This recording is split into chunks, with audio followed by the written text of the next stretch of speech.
It was a Saturday in the southern hemisphere, but the air did not feel like a weekend. It felt like a warning. August 20th, 1966. The location is Niterói, a city that sits across the dark waters of the Guanabara Bay, staring back at the lights of Rio de Janeiro. But we are not looking at the lights. We are looking at the shadows. Specifically, a rough, unpaved incline known as Vintam Hill. In the classified history of unexplained phenomena, few locations hold as much magnetic weight as this patch of wet, dense vegetation. It is here that the timeline of reality seemed to glitch. It is here that two men, dressed in a manner that defied all logic, lay down in the mud and waited for something that history has never been able to name.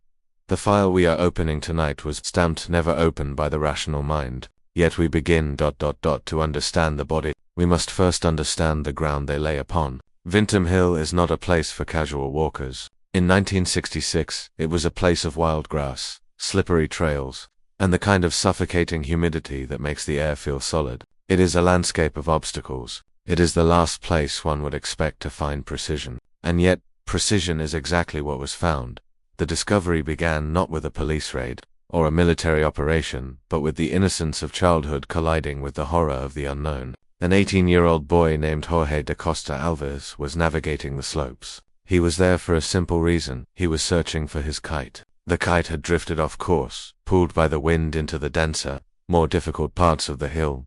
As Jorge pushed through the thicket, the smell of the air changed. The scent of wet earth and decaying leaves was suddenly cut by something else. A smell that doesn't belong in a forest. The smell of chemically treated fabric, the smell of wool damp with rain. He pushed aside a heavy branch and stopped. There, in a small clearing that seemed almost artificially carved out of the chaos of the jungle, lay two figures. They were not sprawled in the panic of death. They were not twisted in the agony of a struggle. They were lying side by side, perfectly paralleled, like two statues toppled from a pedestal, or two machines that had simply been switched off. Jorge did not scream. The scene was too quiet for screaming. The terror of Vintam Hill was not in the violence of the scene, but in its calmness. The boy stared. He saw the suits first. Formal, expensive suits. Then he saw the raincoats, heavy and waterproof. And finally, his eyes moved to their faces, or rather, where their faces should have been. Resting over their eyes were thick, crude masks made of lead. They looked like something an engineer would wear in a reactor, or a welder would use in a factory. But there was no factory here. There was only the jungle, the silence, and the lead masks staring blindly up at the grey weeping sky. Jorge ran.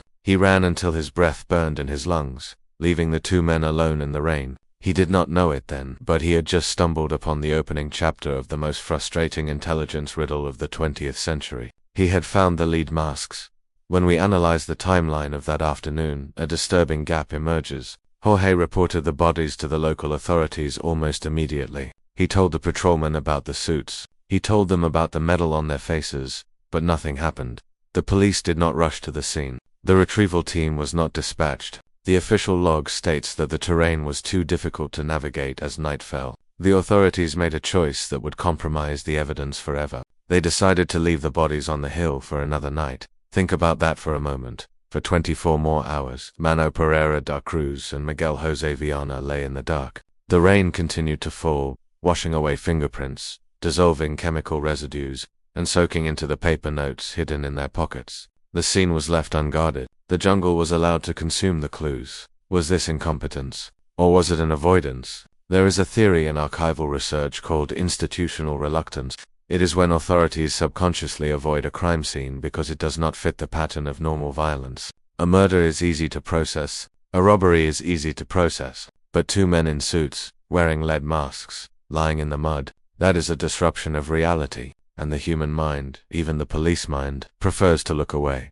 It wasn't until the morning of August 21st that a team was finally assembled. By then, the atmosphere around Niterói had shifted. Rumors were already spreading through the favelas and the cafes. People were whispering about the spies on the hill or the men who spoke to space. The expedition to recover the bodies was difficult. The police, accompanied by firefighters, had to use ropes to navigate the steepest parts of the mud-slicked trail. As they climbed, the air grew heavier. The firefighters reported a strange sensation, a feeling of static electricity, or perhaps just the psychological pressure of what waited above.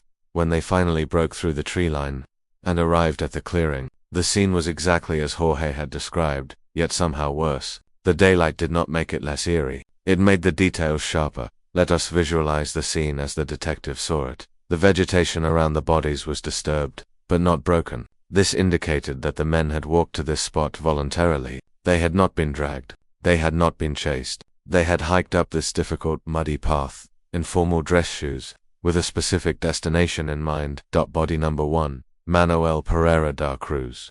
He was wearing a dark suit, clearly tailored, underneath a white dress shirt, now stained with the brown of the earth. Over the suit, he wore a plastic raincoat. Body number 2, Miguel Jose Viana. He was dressed similarly. A suit, a raincoat. They lay on a bed of leaves that they had seemingly prepared for themselves. There was a sense of ritual to it. They were lying on their backs, hands resting by their sides or on their chests. It was the posture of patients waiting for surgery, or perhaps astronauts waiting for launch. And then the masks, the lead masks, were not strapped to their heads. This is a detail often missed in the casual retelling of the story. There were no straps. The masks were shaped to fit the eyes and the bridge of the nose, and they were simply resting on the men's faces. This implies that the men laid down first, positioned themselves comfortably, and then placed the masks over their eyes as the final step of their protocol. Why lead? In 1966, lead was the primary shield against radiation. It was used in X-ray rooms and nuclear facilities. If you feared a blinding light, or a burst of gamma rays, or a frequency that could cook the retina, you used lead. So, the question that hung in the humid air that morning was simple, yet terrifying. What were these two electronic technicians expecting to see on a desolate hill in Brazil that required industrial-grade protection? The police photographer snapped the shutter. Click. The sound echoed in the clearing. The flash illuminated the pale skin of the men and the dull gray of the masks. These photographs would soon be locked away in the archives of the Institute of Legal Medicine, but the image they captured would burn itself into the collective nightmare of the nation. But the masks were not the only items found at the scene. As the investigators knelt in the mud, carefully patting down the wet wool of the suits, they found a collection of objects that only deepened the mystery. Beside the bodies there was an empty water bottle, not a canteen, but a simple bottle, suggesting they had taken a drink just before the end. There was a packet of 2 towels. Why towels? Were they expecting to get wet, or were they expecting to clean something off their bodies? And then, the notebook. Inside the pocket of one of the suits, protected slightly by the raincoat, was a small notebook. The pages were damp, the ink threatening to run. An officer opened it with gloved hands. He expected perhaps a suicide note, or a diary entry, or a name. Instead, he found a set of instructions. They were written in a cryptic, telegraphic style, like a code, or a technical manual. 1630B at agreed place. 1830 swallow capsules. After effect, protect metals, wait for signal mask. The officer read it twice. The words were Portuguese, but the syntax was alien. Swallow capsules, protect metals, wait for signal. This was not a suicide. This was an experiment. The bodies were lifted onto stretchers. The struggle to carry them down the hill began. The men were heavy, dead weight in the literal sense, sliding and slipping in the mud. It was a chaotic, messy extraction. And as the convoy made its way back to the city, the sky darkened again. The autopsy was scheduled for the next day. But the strangeness of Vintom Hill was not confined to the geography. It followed the bodies into the morgue. The journey from the organic chaos of the hill to the cold tiles of the Niterói morgue stripped the mystery of its romance, but added a layer of clinical horror. When Manuel and Miguel were placed on the stainless steel tables, they were no longer figures of folklore. They were biological data points, and the data was corrupted. The medical examiner, Dr. Asta de Mello, prepared for what should have been a standard procedure. In cases of unexplained death, the body usually screams the cause. A heart attack leaves clots. Poison leaves chemical traces in the stomach lining or the blood. Asphyxiation leaves petechial hemorrhaging in the eyes. The body is a record keeper, but Manuel and Miguel were silent. The external examination revealed ... nothing. No gunshot wounds, no stab marks, no blunt force trauma to the head. There were no needle marks to suggest a forced injection. Their skin was pale, consistent with death, but unbroken. It was as if their souls had simply been unplugged from their bodies. The archive chill. Collective notes a significant anomaly here. The decomposition. Despite lying in the humid, insect-filled jungle for nearly 3 days, the bodies were in a remarkably preserved state. There was very little predation by animals. Usually, in the Atlantic forest, nature reclaims biomass aggressively. Ants, vultures, beetles. Yet, the local fauna seemed to have avoided these two men. Why was there a residue on their skin, a frequency lingering in their cells that repelled nature? Dr. Mello proceeded to the internal examination. He opened the chest cavities. The organs were intact. The heart, the lungs, the liver all appeared anatomically normal. He looked for the capsules mentioned in the notebook. If they had swallowed something at 1830 as the note instructed, it should be in their digestive tracts. But the toxicology report came back inconclusive. Now, we must pause and look at the formatted reality of 1966 Brazil. The toxicology labs of that era were not the advanced forensic centers we have today. They were underfunded and often overwhelmed. But even accounting for limited technology, the result was baffling. There was no cyanide, no common barbiturates. If they swallowed capsules, the capsules dissolved without a trace. Or, perhaps, the capsules were not chemical at all. This brings us to a concept known in intelligence circles as the clean death. It is a theoretical method of assassination or suicide that leaves no biological footprint. But these men were not spies. They were not diplomats. They were repairmen from a small town called Campos dos Goitacazes. Let's rewind the tape. Let's leave the morgue and travel back to who these men were before they became the lead masks case. Manuel Pereira da Cruz and Miguel José Viana were friends. They were colleagues. They were obsessed. They lived in Campos, a quiet city north of Rio. To their neighbors, they were normal. They fixed TV sets. They repaired radios. They understood the language of circuits and tubes. But inside their workshop, amidst the soldering irons and the copper wire, they were building something else. They were part of a subculture that was growing in the shadows of the Cold War, a group called scientific spiritists. This was not a cult in the traditional sense. It was a group of people who believed that the spiritual world and the technological world were merging. They believed that ghosts were just radio waves we hadn't tuned into yet. They believed that extraterrestrials were communicating through static. And Manuel and Miguel were not just listeners. They wanted to be broadcasters. Witnesses in Campos later told investigators about strange experiments. They spoke of an explosion in Manuel's backyard just weeks before the death. A device had failed. A bright light had engulfed the garden. Manuel had been terrified, but also exhilarated. He told a friend, "We are close, but we need more power." On the morning of August 17th, 3 days before they were found, they told their families they were going to São Paulo to buy electronic parts and a car. This was a lie, a cover story. They boarded a bus, but they didn't go to São Paulo. They went to They arrived in the city around 2 p.m. The weather was already turning. The sky was bruising with rain clouds. We have a receipt, a small crumpled piece of paper that serves as a breadcrumb in the labyrinth. They went to a store called Flu's. They bought the raincoats there. The clerk remembered them. He said they seemed anxious. They were checking their watches. They were in a hurry. Why buy raincoats in Niterói if you live in Campos? Why not bring them? This suggests the raincoats were not for the weather. They were for the event. They were part of the insulation. Rubber insulates against electricity. Lead insulates against radiation. They were building a suit to survive an encounter with high energy. After buying the coats, they went to a bar. They bought a bottle of water. The waitress later testified that Miguel looked nervous. He kept tapping his hand on the table. Manuel, however, seemed calm. He was the leader. He was the one holding the notebook. At 4:30 p.m. 16:30 in the note, they left the inhabited world. They began the ascent up Vintum Hill. Imagine that walk. The sounds of the city fading behind them.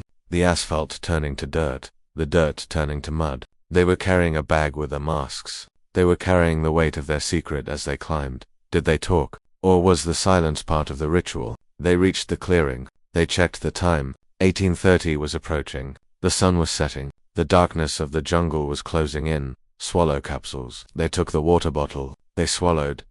something. After effect, protect metals. They put on the raincoats. They lay down on the leaves. They adjusted their suits. Wait for signal masks.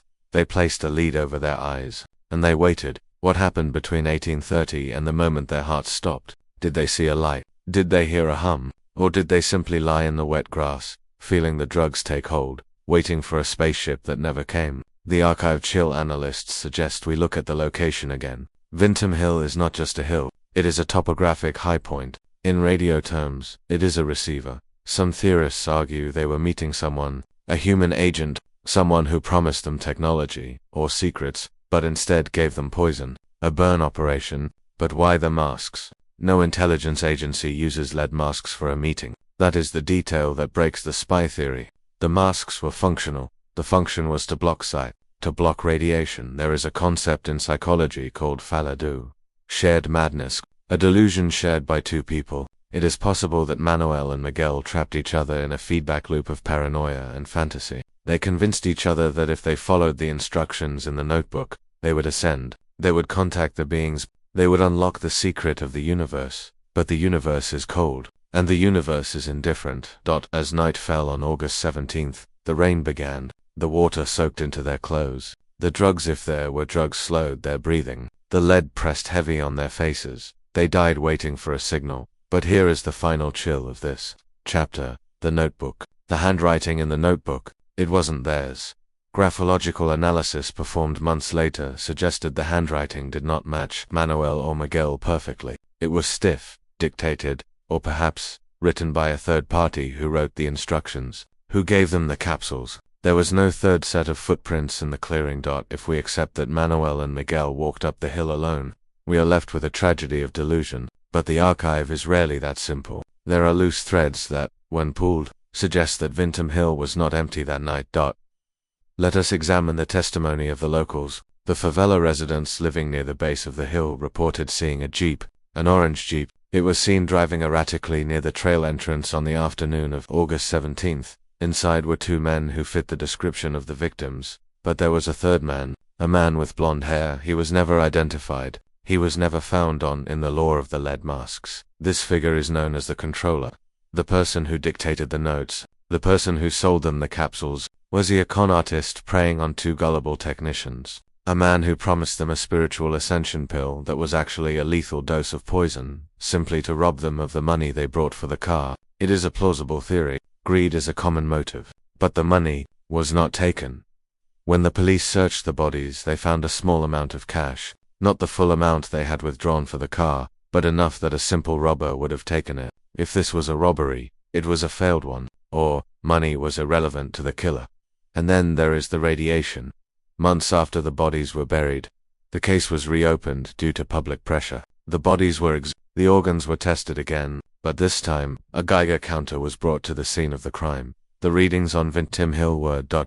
inconsistent. There were pockets of slightly elevated background radiation. Nothing lethal, nothing that would cause immediate death, but anomalous for a simple forest. Was this natural geological radiation, or was it the residue of something else? The scientific spiritists believed that certain rituals could open portals. They believed that masks of lead were necessary to protect the pineal gland, the third eye, from the intense energy of these portals.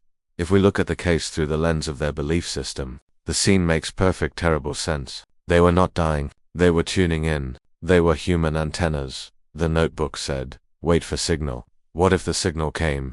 A witness in the area, a night watchman named Gracinda Barbosa, reported seeing an object. On the night of August 17th, roughly around the time of death, 18:30 to 19 o'clock, she saw a luminous, orange object hovering over Vintim Hill. It sat there, silent and bright, for several minutes before shooting upwards. Was this the signal? If we strip away the UFO folklore, we are left with a coincidence that is statistically impossible. Two men go to a hill to contact beings at a specific time. At that exact time, a witness sees a light over that specific hill, and the men wind up dead with no cause of death. It is this convergence of the physical and the unexplainable that makes the bodies on Vintim Hill cornerstone of the archive chill.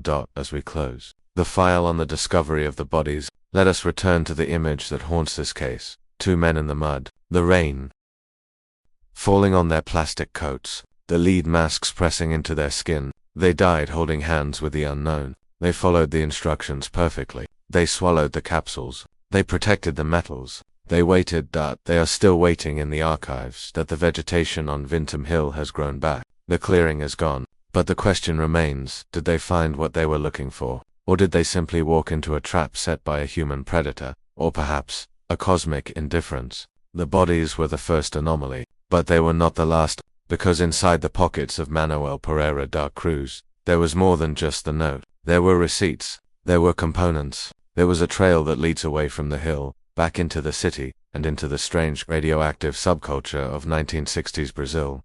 The bodies were just the casing. The real story is the software. We have examined the dead. Now, we must examine the weapon. Not a gun, not a knife, but a philosophy. To understand why they died, we must understand what they were building in their workshop. What was the machine they were trying to power? And who was the blonde man in the orange Jeep who watched them leave? In the vast, encrypted database of modern anomalies, visual contradictions are often the most haunting. We are wired to expect logic in a crime scene. A soldier dies in a uniform. A hiker dies in gear. A swimmer dies in a suit. The clothing matches the environment. It is a harmonious, if tragic, image. But when the file on Vinton Hill is opened, the first thing that strikes the analyst is the dissonance. The sheer, impossible error of the wardrobe. The file was stamped never open, yet we begin tonight by looking not at the faces of the dead, but at what they wore. Because in the lead mask's case, the clothing was not just fabric, it was a circuit board. It was a component of the machine they were trying to build with their own bodies. The only sound in the archives tonight is the quiet hum of the server room. The digital file is cold to the touch, and the pixels on the screen have faded with secrets. We are zooming in on the photograph labeled Evidence B14. Let us analyze the layer closest to the skin. The suits, Manuel Pereira da Cruz and Miguel Jose Viana, did not climb a steep, muddy, treacherous hill in the Brazilian jungle wearing hiking boots or durable denim. They climbed it in formal business, where dark trousers, pressed shirts, suit jackets. To the modern eye, this looks like madness. But to the historical profiler, it looks like respect. In 1966, the suit was a symbol of authority. It was the uniform of the serious man. Scientists wore suits. Engineers wore suits. If you were going to meet a dignitary, a president, or a god, you wore a suit. The choice of clothing tells us immediately that they did not expect to die. You do not dress for your own funeral in a muddy field. You dress for an appointment. The texture of the mystery begins here. Imagine the physical sensation of that climb. The humidity of Niterói in August is oppressive. As they ascended the trail, the wool of their jackets would have become heavy with sweat. The stiff leather of their dress shoes would have slipped on the wet clay. Every step was a battle against the environment. Yet, they did not remove the jackets. They did not loosen the ties. They maintained the protocol. Why? In the esoteric circles they moved in, the groups we will discuss later, who blended science with spiritism. Clothing was often seen as an insulator. Just as a copper wire must be shielded to conduct electricity efficiently, the human vessel must be prepared. The suit was the base layer. It was the grounding wire. But there is a detail in the police report that adds a layer of quiet dread to this image. The neatness. When the bodies were found, despite the rain and the time passed, the suits were relatively orderly. This implies a terrifying calmness in their final moments. They did not thrash around in the mud. They did not tear at their clothes in a panic or a drug-induced hallucination. They lay down with the precision of men checking into a hotel. Let us move to the second layer, the layer that separates them from the storm. The raincoats. If the suits represent their connection to human society, their status as technicians, as men of respect, the raincoats represent their separation from it. We know, based on the receipts found in their pockets, that these coats were purchased on the very day of their death. They were bought in a hurry from a shop in Niterói. This was a last-minute acquisition, a necessary patch for the mission. The raincoats were clear plastic, cheap, mass-produced, industrial, the kind of coat you buy and discard. But in the context of the lead masks, they take on a sinister utility.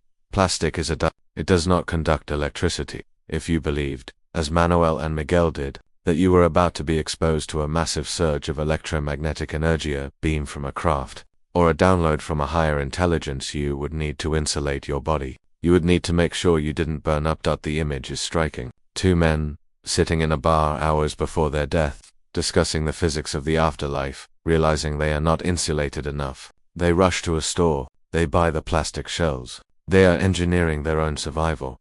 When they lay on the hill, the raincoats acted as a barrier, not just against the rain that fell from the clouds, but against the damp earth beneath them. They created a sandwich of insulation, earth, plastic, body, plastic, sky. They were trying to turn themselves into storage units for energy. The forensic photography captures the way the plastic clung to their forms. It creates a blur, a distortion. In the grainy black and white photos, they look like they are wrapped in cellophane, packaged for transport. And perhaps, in their minds, that is exactly what they were. Cargo waiting to be lifted. But the most critical piece of equipment was not the suit, and it was not the coat. It was the object that gave this mystery its name, the object that turned a strange death into a global nightmare, the masks. We must pause here to visualize them. Do not imagine the sleek, polished masks of a Hollywood movie. Do not imagine the precise engineering of a gas mask. The lead masks of Vinton Hill were crude. They were handmade. They were ugly. They were cut from a sheet of lead, likely in the workshop back in Campos. The edges were rough. The shape was vaguely spectacle-like, designed to cover the eyes and the bridge of the nose. There were no eye holes. They were blinders. And most hauntingly, there were no straps. This is the detail that keeps investigators awake at night. How do you wear a mask with no strap? You cannot walk with it. You cannot stand with it. Gravity will pull it down. The lack of straps dictates the posture of the user. To wear these masks, you must be lying down on your back. The mask is held in place only by gravity and balance. This confirms the timeline of the final minutes.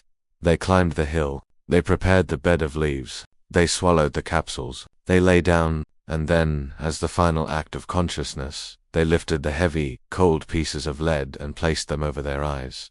The world went dark. Why lead? We touched on radiation, but let us go deeper. In the 1960s, the fear of the invisible was at its peak. The atomic bomb had taught the world that there were forces you could not see that could melt you. Lead was the only salvation. But in the scientific spiritist doctrine, lead had another purpose. It was a filter. They believed that the light of the entities they were contacting was so pure, so high frequency, that it would destroy the optical nerve. It would blind the human eye instantly. The mask was not to hide their identity. It was to save their vision. They were expecting a light brighter than the sun. Imagine lying there, the smell of wet wool and plastic, the taste of the unknown capsule in your mouth, the total darkness of the lead pressing into your eye sockets. You are waiting for a sound. You are waiting for the heat. You are waiting for a signal that never comes, or perhaps it did come. There is a forensic anomaly regarding the masks. When the bodies were found, the masks were still balanced on their faces. Consider the process of death. It is rarely still. There are spasms. There are twitches. If they had died in agony, if they had convulsed from poison, the masks would have slid off. They would have been found in the mud, next to their heads, but they were found on the eyes. This implies that the death was instantaneous. Or, it implies a level of physical control that borders on the supernatural. They lay perfectly still as their hearts stopped. They did not flinch. They did not panic. They drifted from the darkness of the lead into the darkness of death, without moving a muscle. This stillness is what creates the archive. Chill. It is the chill of a machine being unplugged. Let us look closer at the lead itself. Where did they get it? Lead is not something you buy at a corner store. It is an industrial material. It is heavy, toxic, and difficult to work with. In their workshop in Campos, Manuel and Miguel were used to working with solder, which contains lead. They were technicians. They melted metal to join circuits. It is poetic, in a dark way. The very material they used to connect wires in their daily lives. They used to disconnect themselves from this life. They cut the shapes themselves. We can imagine them in the workshop, late at night, under the glow of a bench lamp, the shears biting into the soft metal, the silence between them. Did they try them on? Did they stand in the workshop, holding the lead to their eyes, practicing for the moment on the hill? The roughness of the cut suggests haste, or perhaps, function over form. It didn't need to look good, it just needed to work. There is a concept in archival research called the artifact of intent, the object that proves the crime was not an accident. The masks are the ultimate artifact of intent. You do not accidentally wear a lead mask. You do not coincidentally find yourself on a hill with a sheet of metal over your eyes. This was a plan, a blueprint, and like any blueprint, it had specifications. The suit for status, the raincoat for insulation, the mask for filtration. But there is one more item in the inventory of their attire that is often overlooked. The handkerchiefs. Both men had handkerchiefs, embroidered with their initials. It is a small human detail amidst the madness. It reminds us that they were people. They had names. They had families who embroidered those initials, mapped MJV. When the bodies were lifted, the handkerchiefs were damp. Had they used them to wipe sweat, to wipe tears, or to clean the masks before placing them on their faces? The ritual of cleanliness. Even in the mud, they tried to stay clean. That we have catalogued the items. Now, we must assemble the logic. To the American mind, accustomed to the pragmatic and the tangible, the lead mask's case presents a puzzle of cultural dissonance. Why this specific combination of items? The answer lies in the specific flavor of Brazilian mysticism in the 1960s. It was a time of technological optimism and spiritual desperation. The space race was on every television screen. The idea that salvation would come from the sky, in a metal ship, was not fringe, it was pop culture. Manuel and Miguel were not insulated from this. They were immersed in it. Their clothing was a cargo cult attempt at a spacesuit. Think about the early astronauts. The Mercury 7. What did they wear? Silver suits, helmets with visors, layers of protection. Mano and Miguel did not have access to NASA funding. They did not have access to polymeric fibers or gold-plated visors, so they improvised. They used what they knew. The raincoat replaced the pressure suit. The lead mask replaced the UV visor. The suit replaced the uniform. They were building a poor man's spacesuit. This reframes the tragedy. It is not just a story of delusion. It is a story of ambition. They were trying to replicate high technology with household items. It is heartbreakingly human. The desire to touch the stars, armed only with a plastic poncho and a scrap of roofing metal. But does this explain the death? If I wear a raincoat and a mask and lie in the woods, I might be cold, I might be uncomfortable, but I do not die. The clothing explains the intent, but it does not explain the cessation of life. Unless the clothing itself was the weapon.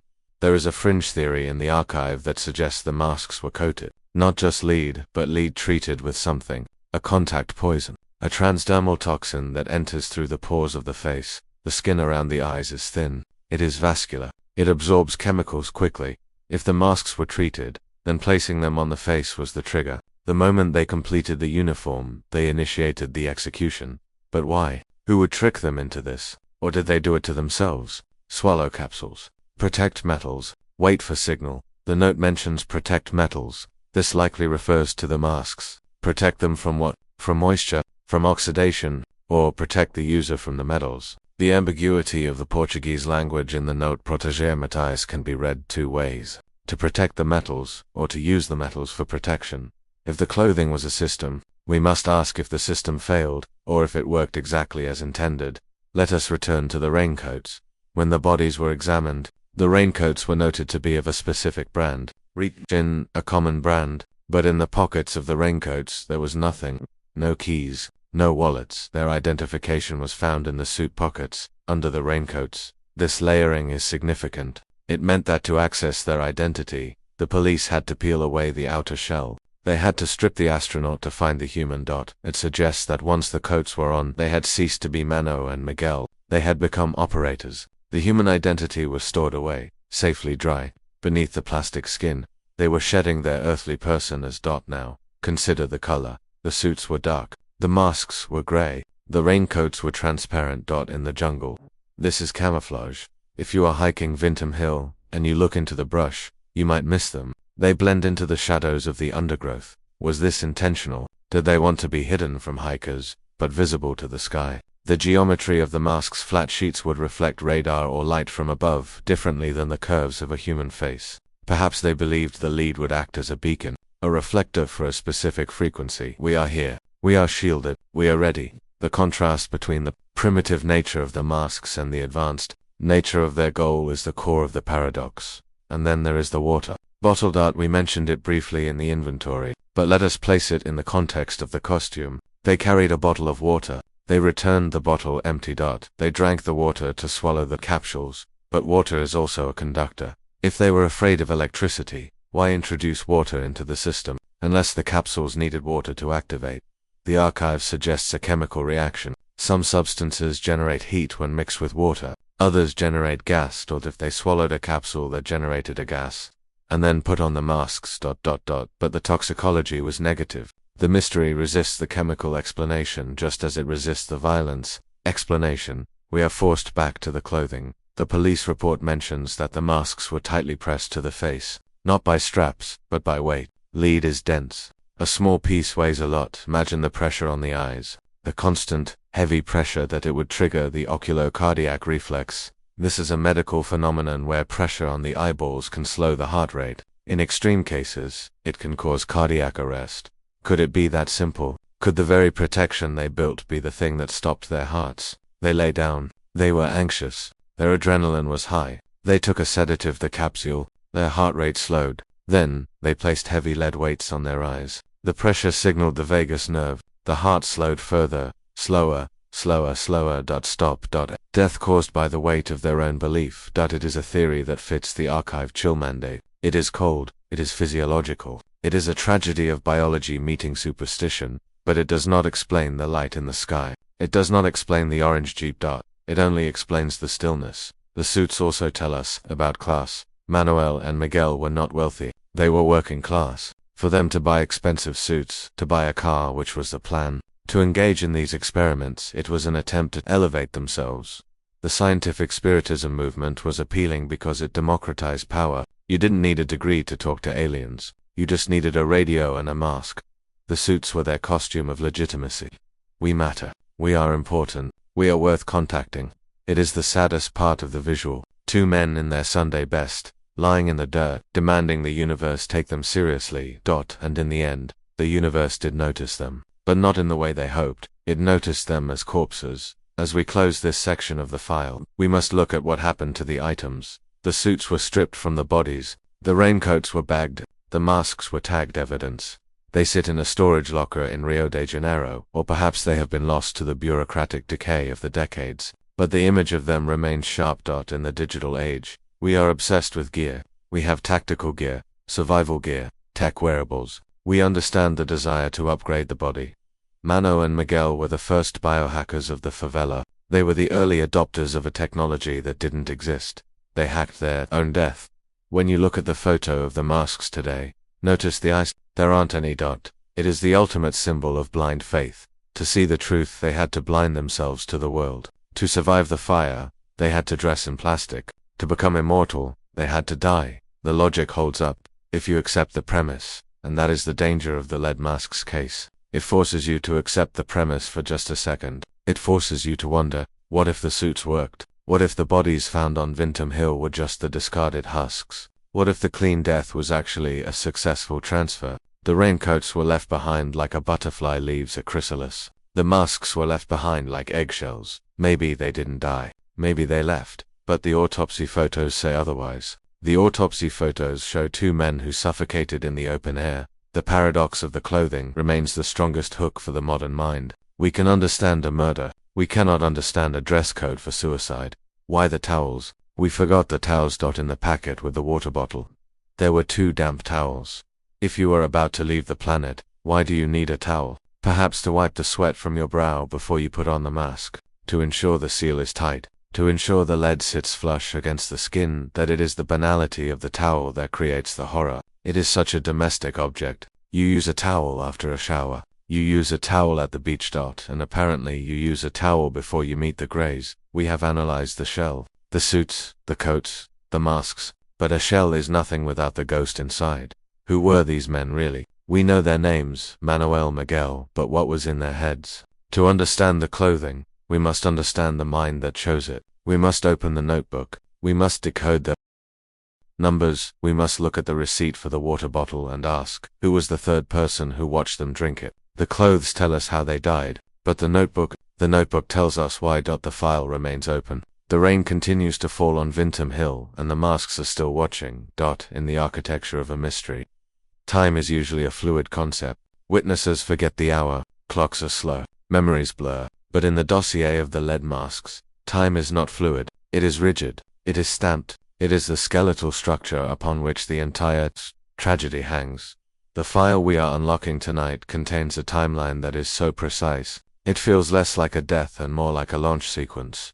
The note found in the pocket of the dead man did not say meet us in the evening. It said 16:30 be at agreed place. It said 18:30 swallow capsules. It was a schedule for the end of the world. The file was stamped never open. Yet we begin tonight by winding the clock back to the morning of August 17, 1966. We will walk through the last hours of Mano and Miguel, minute by minute, to find the exact second where reality broke. The only sound in the archives tonight is the quiet hum of the server room. The file is cold to the touch, and the ink has faded with secrets. We are examining document C19, the chronology of movement. The timeline begins not in the reign of Niterói but in the morning sun of Campos dos Goitacazes. 9 a.m. The domestic normalcy of this hour is the first anomaly. Manuel Pereira da Cruz wakes up.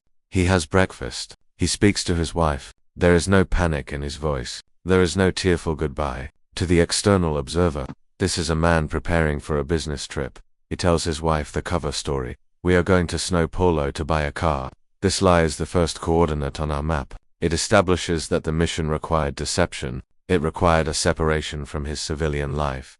He meets Miguel Jose Viana. They go to the bus station. Let us pause on the bus station. In 1966 Brazil, the bus station was the hub of the community. It was loud, chaotic, filled with diesel fumes and the shouts of vendors. It was the most grounded place on earth. They purchased 2 tickets to Niterói. Campos to Niterói is not a short trip. It is a commitment. It separates them from their safety net. They board the bus. The engine roars to life. The wheels turn. From this moment on, they are in transit. They are no longer residents of Campos. They are travelers in the liminal space. The journey takes hours. We can imagine them sitting side by side, the vibration of the bus window against their heads. Did they review the plan? Did Manuel show Miguel the note one last time? 16:30. Don't forget. They arrive in Niterói around 2 p.m.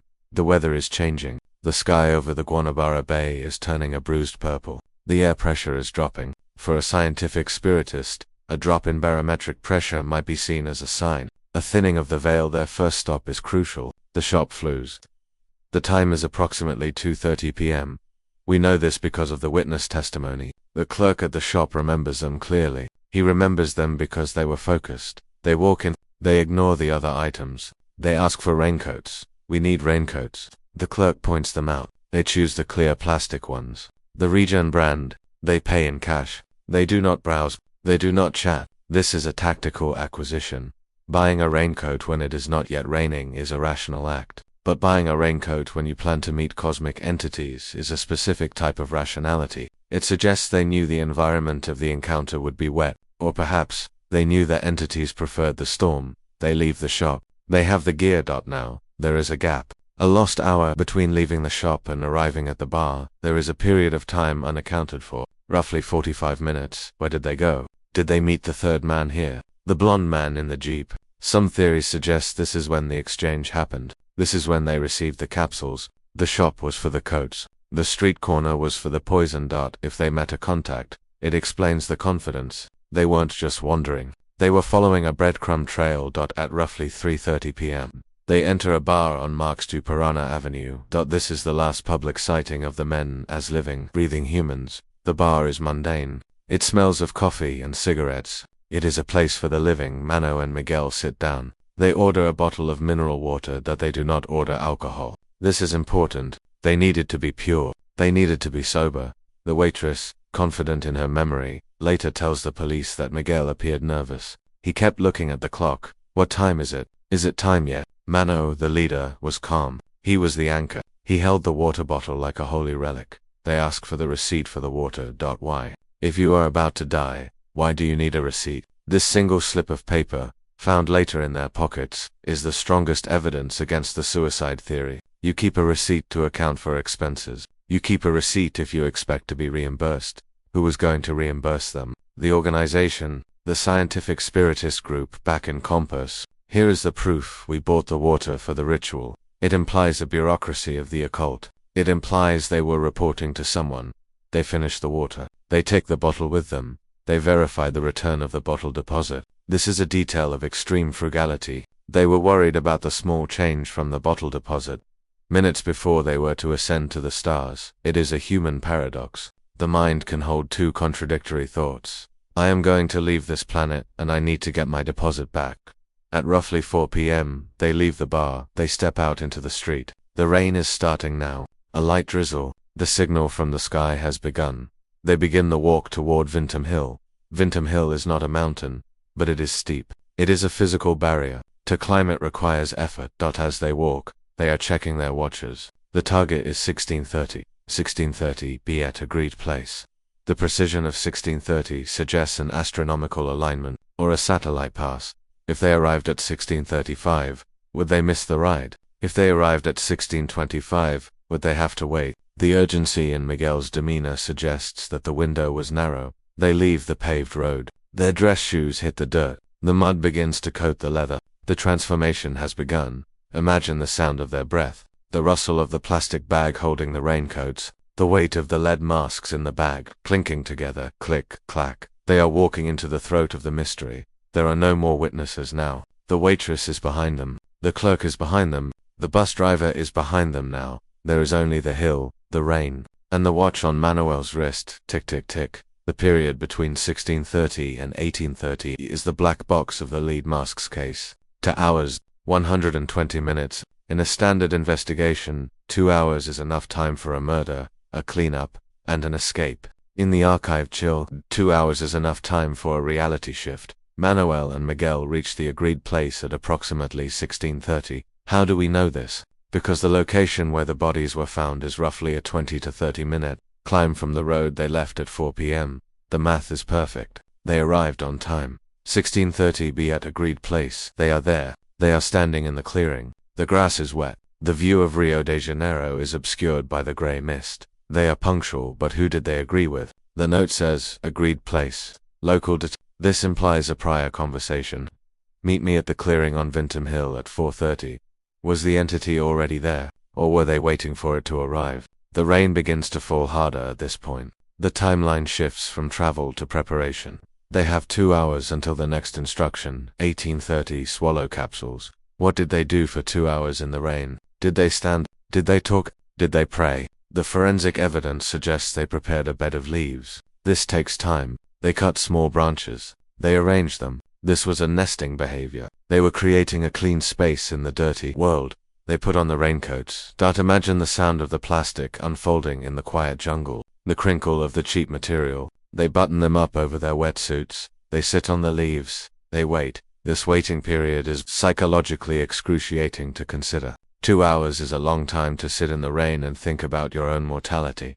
Did Miguel panic? Did he ask Manuel, are you sure about this? Did Mano reassure him? Trust the science, Miguel. Trust the frequency. The sun begins to set. In August, in Brazil, sunset is around 5:30 p.m. So for the first hour they are in daylight. For the second hour, the shadows lengthen. The twilight turns into the blue hour. The archive chill aesthetic dominates this moment. The cold blue light of dusk, the green of the jungle turning black, the static of the rain, and the watch is ticking. 17 o'clock, 17:30, Las 6 de la tarde is 18:30. Approaches, the tension rises. This is the 0 hour. The note says, 18:30, swallow capsules. Why 18:30? Is it because it is fully dark? Is it because the craft would be visible then? Or is it because that is when the third man said the portal would open? At 18:30, the ritual executes. They take the water bottle. It is now or never. They open the packet of capsules. We do not know what the capsules looked like. Were they pills? Were they powder? Were they glowing? They swallow them. After effect, protect metals. This phrasing após efeito crítico. After effect. This implies they expected to feel something first. A dizziness, a numbness, a vibration. I feel it, Manuel. Good. Now, the masks protect metals. They lie back on the bed of leaves. They adjust the suits. They take the crude, heavy lead masks. They place them over their eyes. The world is gone now. The timeline stops for them. But it continues for the rest of the world. And this is where the external timeline intersects with the internal timeline. At roughly this same time, the witness, Gracinda Barbosa, is in the area. She reports seeing the orange luminous object. The correlation is the heart of the paradox. 18:30. They take the pills to contact a craft. 18:30 approx. A craft is seen over the hill. If this is a coincidence, it is the most precise coincidence in history. If it is not a coincidence, then the timeline worked. They signaled. The object answered, but the object did not take them. Why? Did they die too fast? Did the capsules work too well? Or did the object come, inspect them, and reject them? Cargo not viable. There is a terrifying possibility that they were alive when the object arrived, lying there, paralyzed by the capsules, unable to move, unable to see through the lead, hearing the hum of the machine above them, and then hearing it fly away, leaving them to the rain. The timeline moves past. 18 minutes, 30 seconds, and 19 milliseconds, 0. It is dark now. Pitch black on the hill. The rain is heavy. The bodies are still. The hearts have stopped. The oculocardiac reflex from the heavy masks has done its work, or the untraceable poison has seized the respiratory center. Timeline of their lives has ended, but the timeline of the mystery has just begun. Let us look at the timeline of the third man again. The orange Jeep. If the Jeep was seen in the afternoon, did it wait? Did the controller sit in his vehicle at the bottom of the hill, watching his watch? 18:30, they have taken it. 18:45, it is done. Did he drive away? Or did he climb up to check? There were no footprints found near the bodies other than their own. But the rain washes away scenes and footprints alike. If someone went up there at 19 o'clock to retrieve the empty capsule container which was never found, the rain would have covered their tracks by morning. The timeline allows for a cleanup crew. Between 19 o'clock and dawn the next day, Vinton Hill was a dark room. Anything could have happened. Documents could have been taken. Equipment could have been removed. The bodies we found were the display model, the arranged scene. When the police finally arrived days later, the watches on the wrists of the dead men were still ticking. Or perhaps they had stopped. The archive is conflicting on this detail. But metaphorically, the watch stopped at 1830, the 4:30 p.m. timeline is a document of programmed self-destruction. What makes it so effective as a viral story and as a sleep story is the calmness of it usually. Death is chaotic. A car crash, a fight, a heart attack. It is sudden, it is messy. But this was a checklist. Leave home. Buy coat, drink water. Climb hill. Die. It is the bureaucratic nature of the timeline that creates the archive chill. It turns death into an administrative task. And the note. Let us look at the grammar of the note one last time. 1630 B at agreed place. It is imperative. It is a command. Manuel and Miguel were not the authors of the timeline. They were the subjects. They were following a program written by someone else. In the world of coding, if you write a script with a fatal error, the program crashes. Manuel and Miguel were running a code that had a bug. Or, perhaps, the code was designed to crash the system. The lead mask's timeline challenges our perception of free will. Did they have a choice at 16 o'clock to turn back? Did they have a choice at 1829 to spit out the capsule? Or were they locked in? The scientific spiritist belief system relies on submission to the higher power. To question the timeline is to question the truth. So they obeyed. As you listen to this, look at the time on your own device. Time is a comforting constant. It moves forward. But on August 17, 1966, time became a weapon. The timeline of the lead masks did not end in 1966. It loops. Every time we open the file, we are back on the bus. We are back in the shop buying the raincoats. We are back on the hill waiting for 1830. The retention of this mystery lies in the missing seconds. What happened between swallow capsules and death? Was there a moment of regret? A moment of realization? Manuel, nothing is happening. Wait, Miguel. Wait for the signal. It's cold. Wait. And then ... silence. We have walked the path. We have watched the clock. But we still do not know what was in the capsules. The timeline tells us when they took them, but it does not tell us what they took. To understand the mechanism of death, we must leave the clock and enter the laboratory. We must look at the cryptic note not as a schedule, but as a formula. What is the chemical composition of a ghost? The file continues. In the history of cryptography and cold cases, evidence usually takes the form of a weapon, a casing, a fingerprint, a biological trace. But in the lead mask's case, the most haunting piece of evidence is not made of metal or flesh. It is made of cellulose. It is a scrap of paper that weighs less than a gram, yet it holds the weight of 2 lives. The file we are analyzing tonight centers on a small notebook found in the damp pocket of a dead man. It contains a set of instructions that read less like a diary and more like a line of computer code designed to execute a fatal program.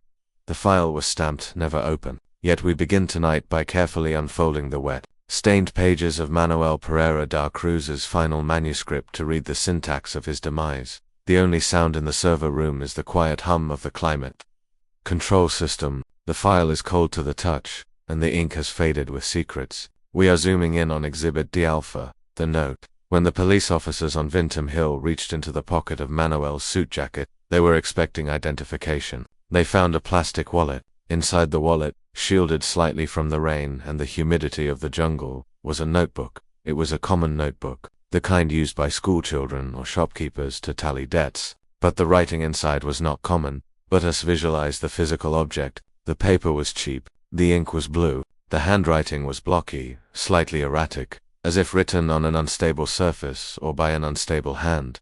The text was brief. It consisted of 3 distinct commands, separated by timestamps. We will read them now, exactly as they appeared in the original Portuguese, and then we will deconstruct them. 16:30, estar no local determinado. 18:30, ingerir cápsulas. Após efeito, proteger metais, aguardar sinal máscara. Translated to English, 16:30, be at agreed place. 18:30, swallow capsules. After effect, protect metals, wait for signal, mask.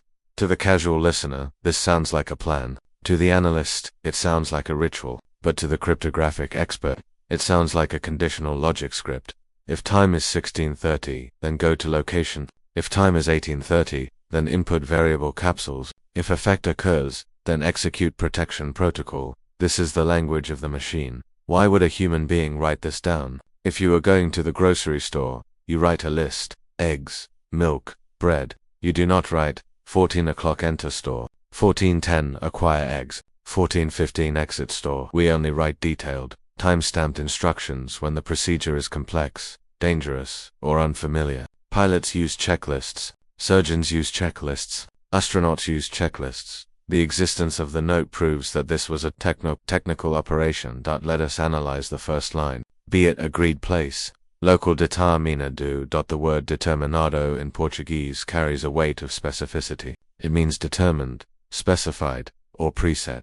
It implies a coordinate, but it also implies a second party. You cannot have an agreed place without someone to agree with. Who determined the location? Was it the third man in the jeep? Was it a voice on the radio? Or was it a location revealed in a vision? The note does not say go to the hill. It says agreed place. This suggests the hill was just the venue. The agreement was the contract on now. Look at the handwriting itself. Graphology, the study of handwriting, is often considered a pseudoscience. But in forensic investigations, it provides psychological baselines. Experts who analyzed the note in 1966 found something disturbing. The handwriting matched Manuel Pereira da Cruz, but it didn't match him perfectly.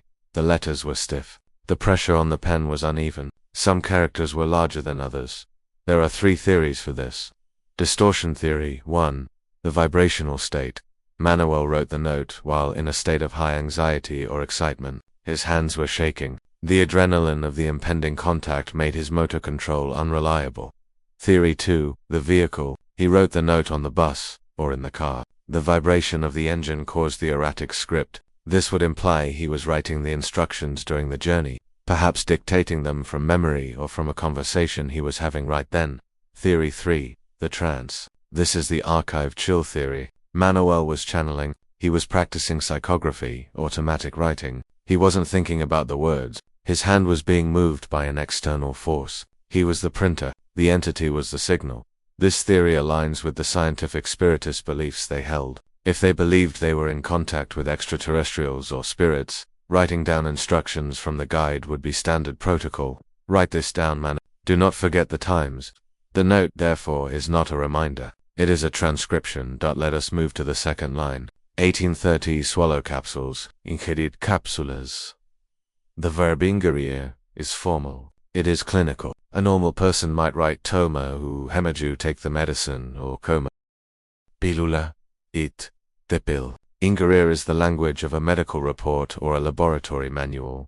And capsules, plural. Not the capsule. Capsules.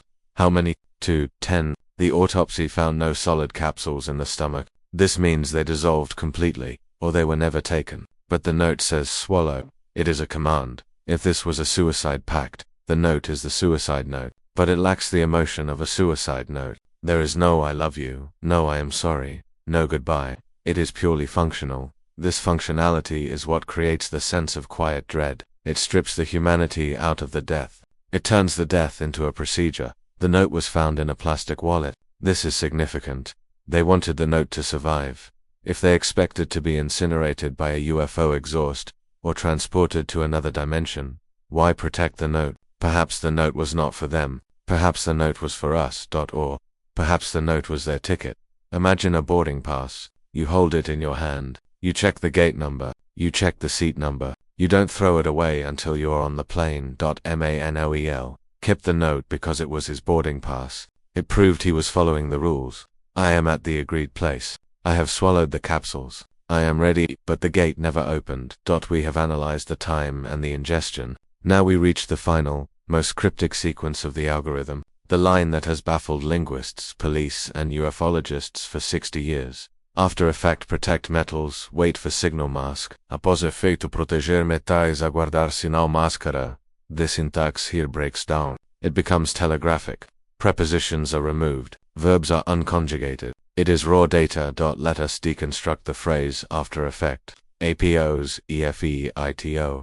This confirms that the capsules were psychoactive or physiological. They were expected to produce a sensation, a dizziness, a heat, a hallucination. They were not supposed to put on the masks immediately. They had to wait for the effect. This creates a terrifying image of the two men sitting in the rain, monitoring their own bodies. Do you feel it yet, Miguel? Is it starting? They were waiting for the internal signal before they looked for the external one. Now, the phrase protect metals, proteger metais. This is the linguistic trap. In Portuguese, as in English, this can be interpreted in two diametrically opposed ways.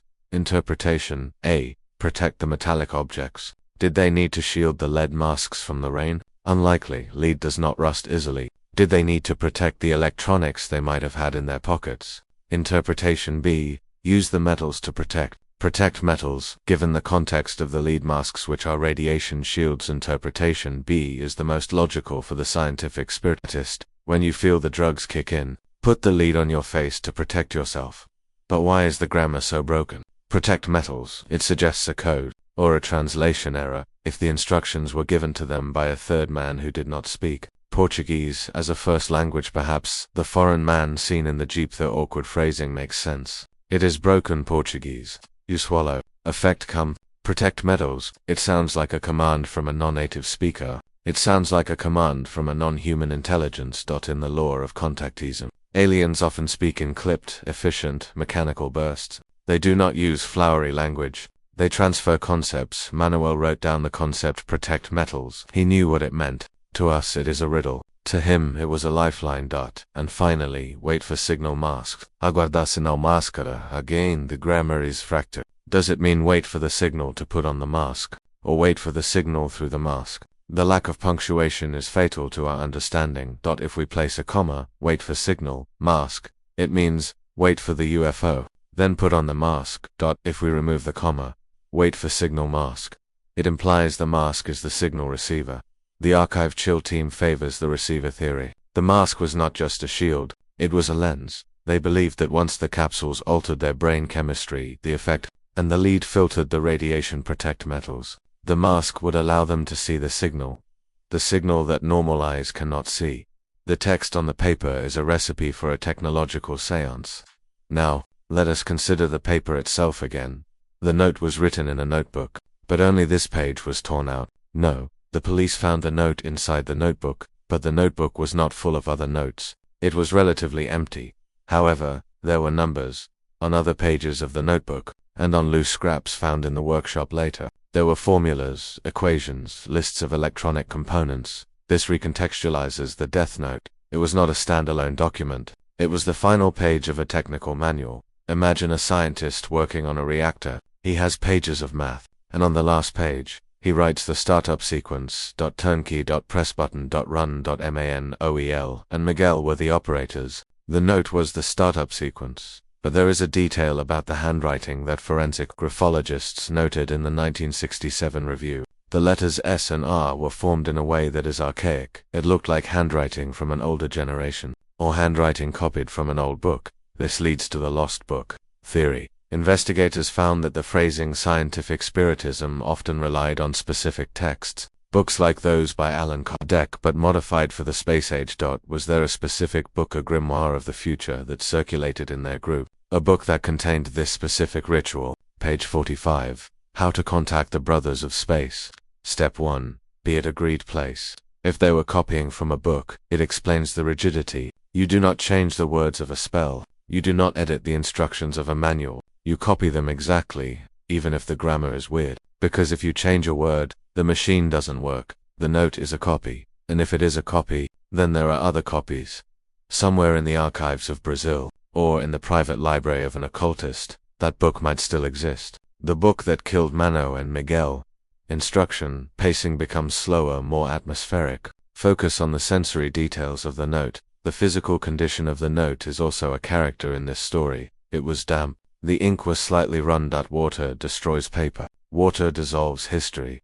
If the police had arrived 2 days later, the note might have been illegible. A blur of blue ink. A Rorschach test. We would have the bodies, the masks, the raincoats, but no instructions. We would never know about the capsules. We would never know about the signal. The survival of the text is a miracle of friction. The notebook was pressed tight inside the plastic wallet, inside the wool suit, inside the raincoat, pressed against the body of Menno. His body heat preserved the evidence. There is an intimacy in that. He carried the instructions against his heart. And let's look at what was not on the note. That there was no exit strategy. There was no instruction for 1930, no instruction for go home. The algorithm stopped at wait for signal. It is an infinite loop. Wait. Computer programmers know that an infinite loop will eventually crash the CPU, causes the system to freeze. Manuel and Miguel froze. Literally and metaphorically, they executed the code, reached the final line, and then nothing happened to advance the script, so they stayed in the wait state until their biology failed. The note found in the pocket is a monument to incomplete data. It is a fragment, and like all fragments, it invites us to project our own fears into the gaps. For the skeptic, the note is proof of gullibility. It is the scribble of a man tricked by a con artist, the third man into poisoning himself. The broken grammar is just the poor literacy of a fraudster. For the believer, the note is proof of contact. It is the hasty transcription of a telepathic message. The broken grammar is the difficulty of translating alien concepts into Portuguese. For the archive chill, the note is a cursed object. It represents the danger of following instructions you do not fully understand. Mano and Miguel were technicians. They were used to if a schematic says connect wire A to wire B, you do it. You don't ask why. You trust the engineer who drew this schematic. They treated the occult like a schematic. Swallow capsule, protect metal. They connected wire A to wire B, but the circuit blew. Let us return to the word signal. SINAL.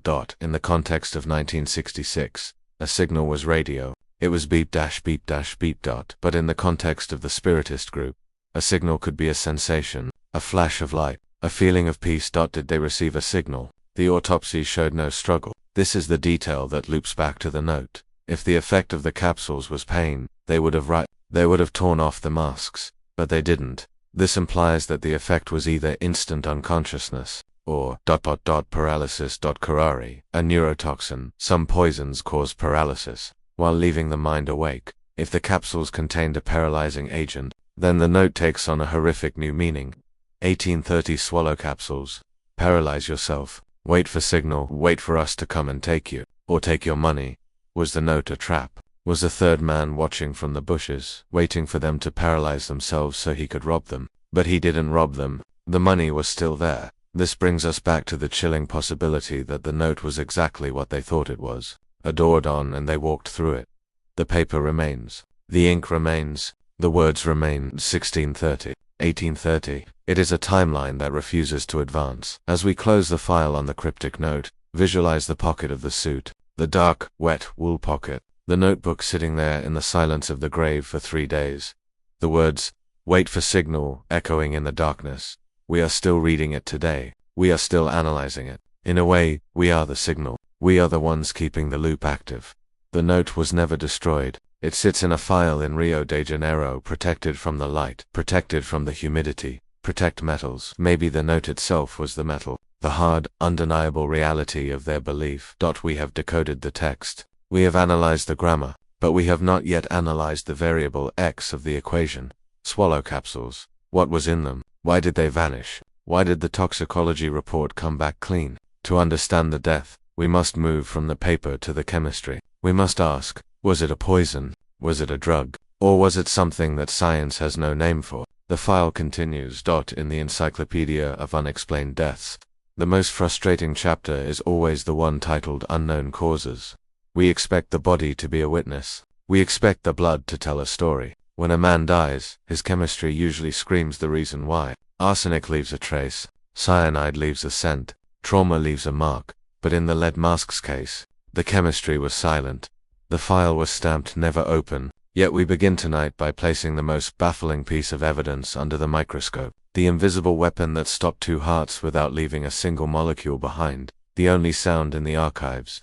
Tonight is the quiet hum of the server room. The file is cold to the touch, and the ink has faded with secrets. We are opening folder E22, the toxicology report. Swallow capsules. Ingerir capsules. The command was explicit. It was the central pivot of the ritual. To contact the agreed entity, the biology of the participants had to be altered. They had to take something.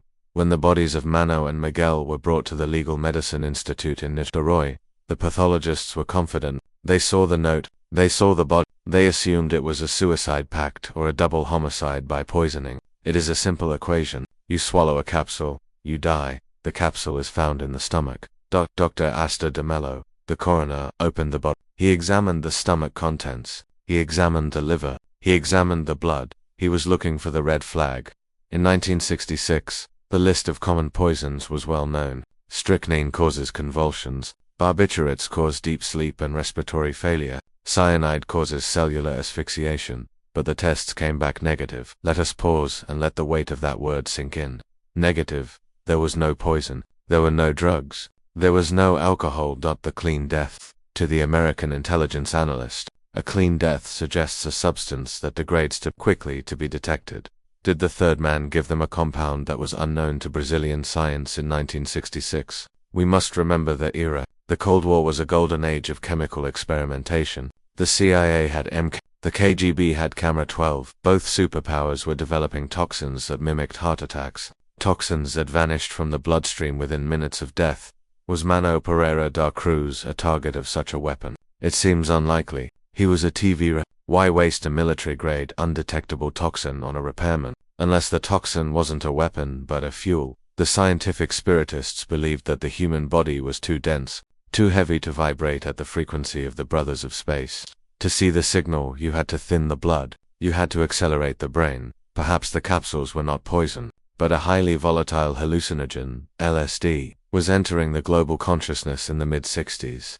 But LSD does not kill you like this. It does not stop the heart instantly without struggle. So we are left with the paradox of the empty stomach. The note says swallow capsules. The stomach says I am empty. There are three possibilities. Possibility 1, they never took them. They chickened out. But if they didn't take them, why did they die? And why were the masks on their faces? Possibility 2, they took them. But the capsules were a placebo. Sugar pills, flour. If this is true, then the death was psychological. We will explore this later. Possibility 3, they took them, and the capsules worked exactly as designed. They converted into energy. They dissolved into the tissue so completely that they became part of the body. The water bottle found at the scene supports the ingestion theory. It was empty. They used the water to wash something down. Imagine the physical act. The rain is falling. Mano hands a capsule to Miguel. It is small, maybe white, maybe red. Miguel places it on his tongue. He drinks the water. He feels it slide down his throat. Wait for the effect. He waits.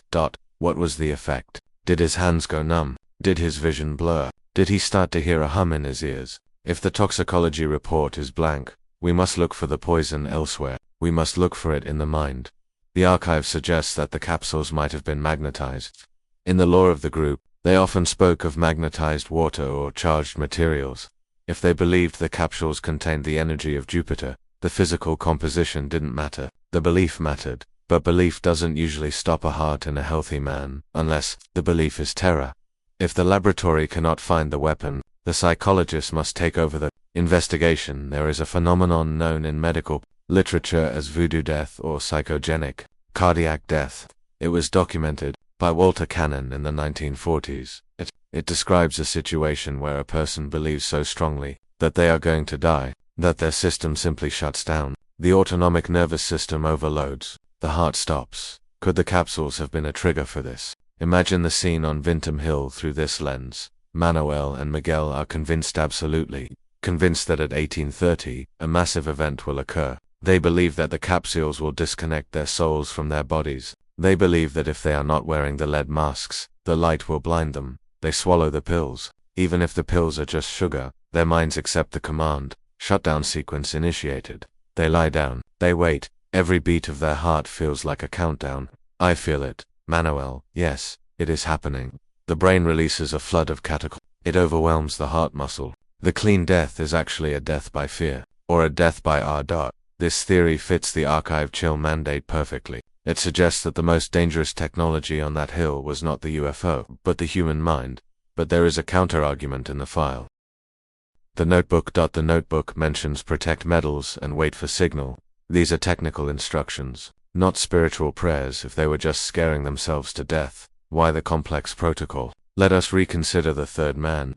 If the capsules were given to them by a contact, a teacher, or a commander, then we must ask, did the third man know they would die? Was it a murder using a delayed fuse? There are poisons that break down into natural succinylcholine, for example. It causes paralysis of the diaphragm. You suffocate while fully awake. Within hours it breaks down into succinic acid and choline, substances naturally found in the body. In 1966, Brazil, a standard autopsy would never find this. If they took a paralytic agent, the effect mentioned in the note would be the loss of muscle control. After effect ... after you can no longer move ... protect metals ... ensure the mask is on your face before you lose the ability to lift your arms. This is a horrifying interpretation. It means they paralyzed themselves voluntarily. They lay down, put the masks on, and then felt their lungs stop working. They couldn't scream, they couldn't stand up, they could only stare into the lead darkness and wait for the signal to save them. But the signal didn't save them. The signal watched them die. Why would someone do this to them? To silence them. Manuel and Miguel were experimenting with unauthorized frequencies. Perhaps they intercepted something they shouldn't have. Perhaps they heard a numbers station or a military transmission. The capsules were the cleanup operation. Here, take these. They will help you hear the signal better. It is the oldest trick in the spy handbook. The Trojan horse, the water bottle, becomes the delivery system for the execution. And what about the signal? Wait for signal. Aguardacional. Was the signal supposed to be the antidote? Take the poison. Pass through the veil. We will beam the antidote down to you. A test of faith. Trust us. Drink the poison. We will catch you. They drank. They fell. No one caught them. We are left with the silence of the stomach, and the silence of the sky. The command swallow capsules was the point of no return. Up until that moment, they could have walked away. They could have gone back to the bus station. They could have gone back to their families. But the moment the capsule crossed their lips, they committed to the timeline. This is why the case haunts the Tier 1 audience. We are used to having an undo button. We are used to second chances. The lead masks case is about the absolute finality of a decision made on a rainy hill. The signal they waited for is the final variable. Witnesses saw a light. Crescinda Barbosa saw the orange object. If the object was real, did it emit a frequency? Some researchers suggest a sonic weapon theory, infrasound, low-frequency sound waves that can cause nausea, dread, and even organ failure. If the capsules were meant to protect them from the sonic resonance of the craft, then maybe they didn't work. Maybe the protection failed. The craft arrived. It blasted the hill with energy, the signal. The lead masks protected their eyes, but their bodies couldn't take the vibration. They died of systemic resonance failure. This would explain the lack of poison. You cannot find a sound wave in a stomach. You cannot find a frequency in a liver. The weapon was the signal itself. As we close the file on swallow capsules, we must visualize the moment of death one last time.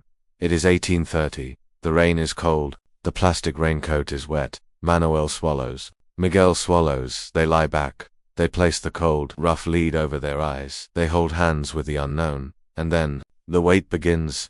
How long did they wait? 10 minutes, 20. Did they speak in the darkness? Is it working? Wait for the signal. The signal came. Or maybe it didn't. But the silence that followed has lasted for 60 years. The capsules are gone. The water is gone. The men are gone.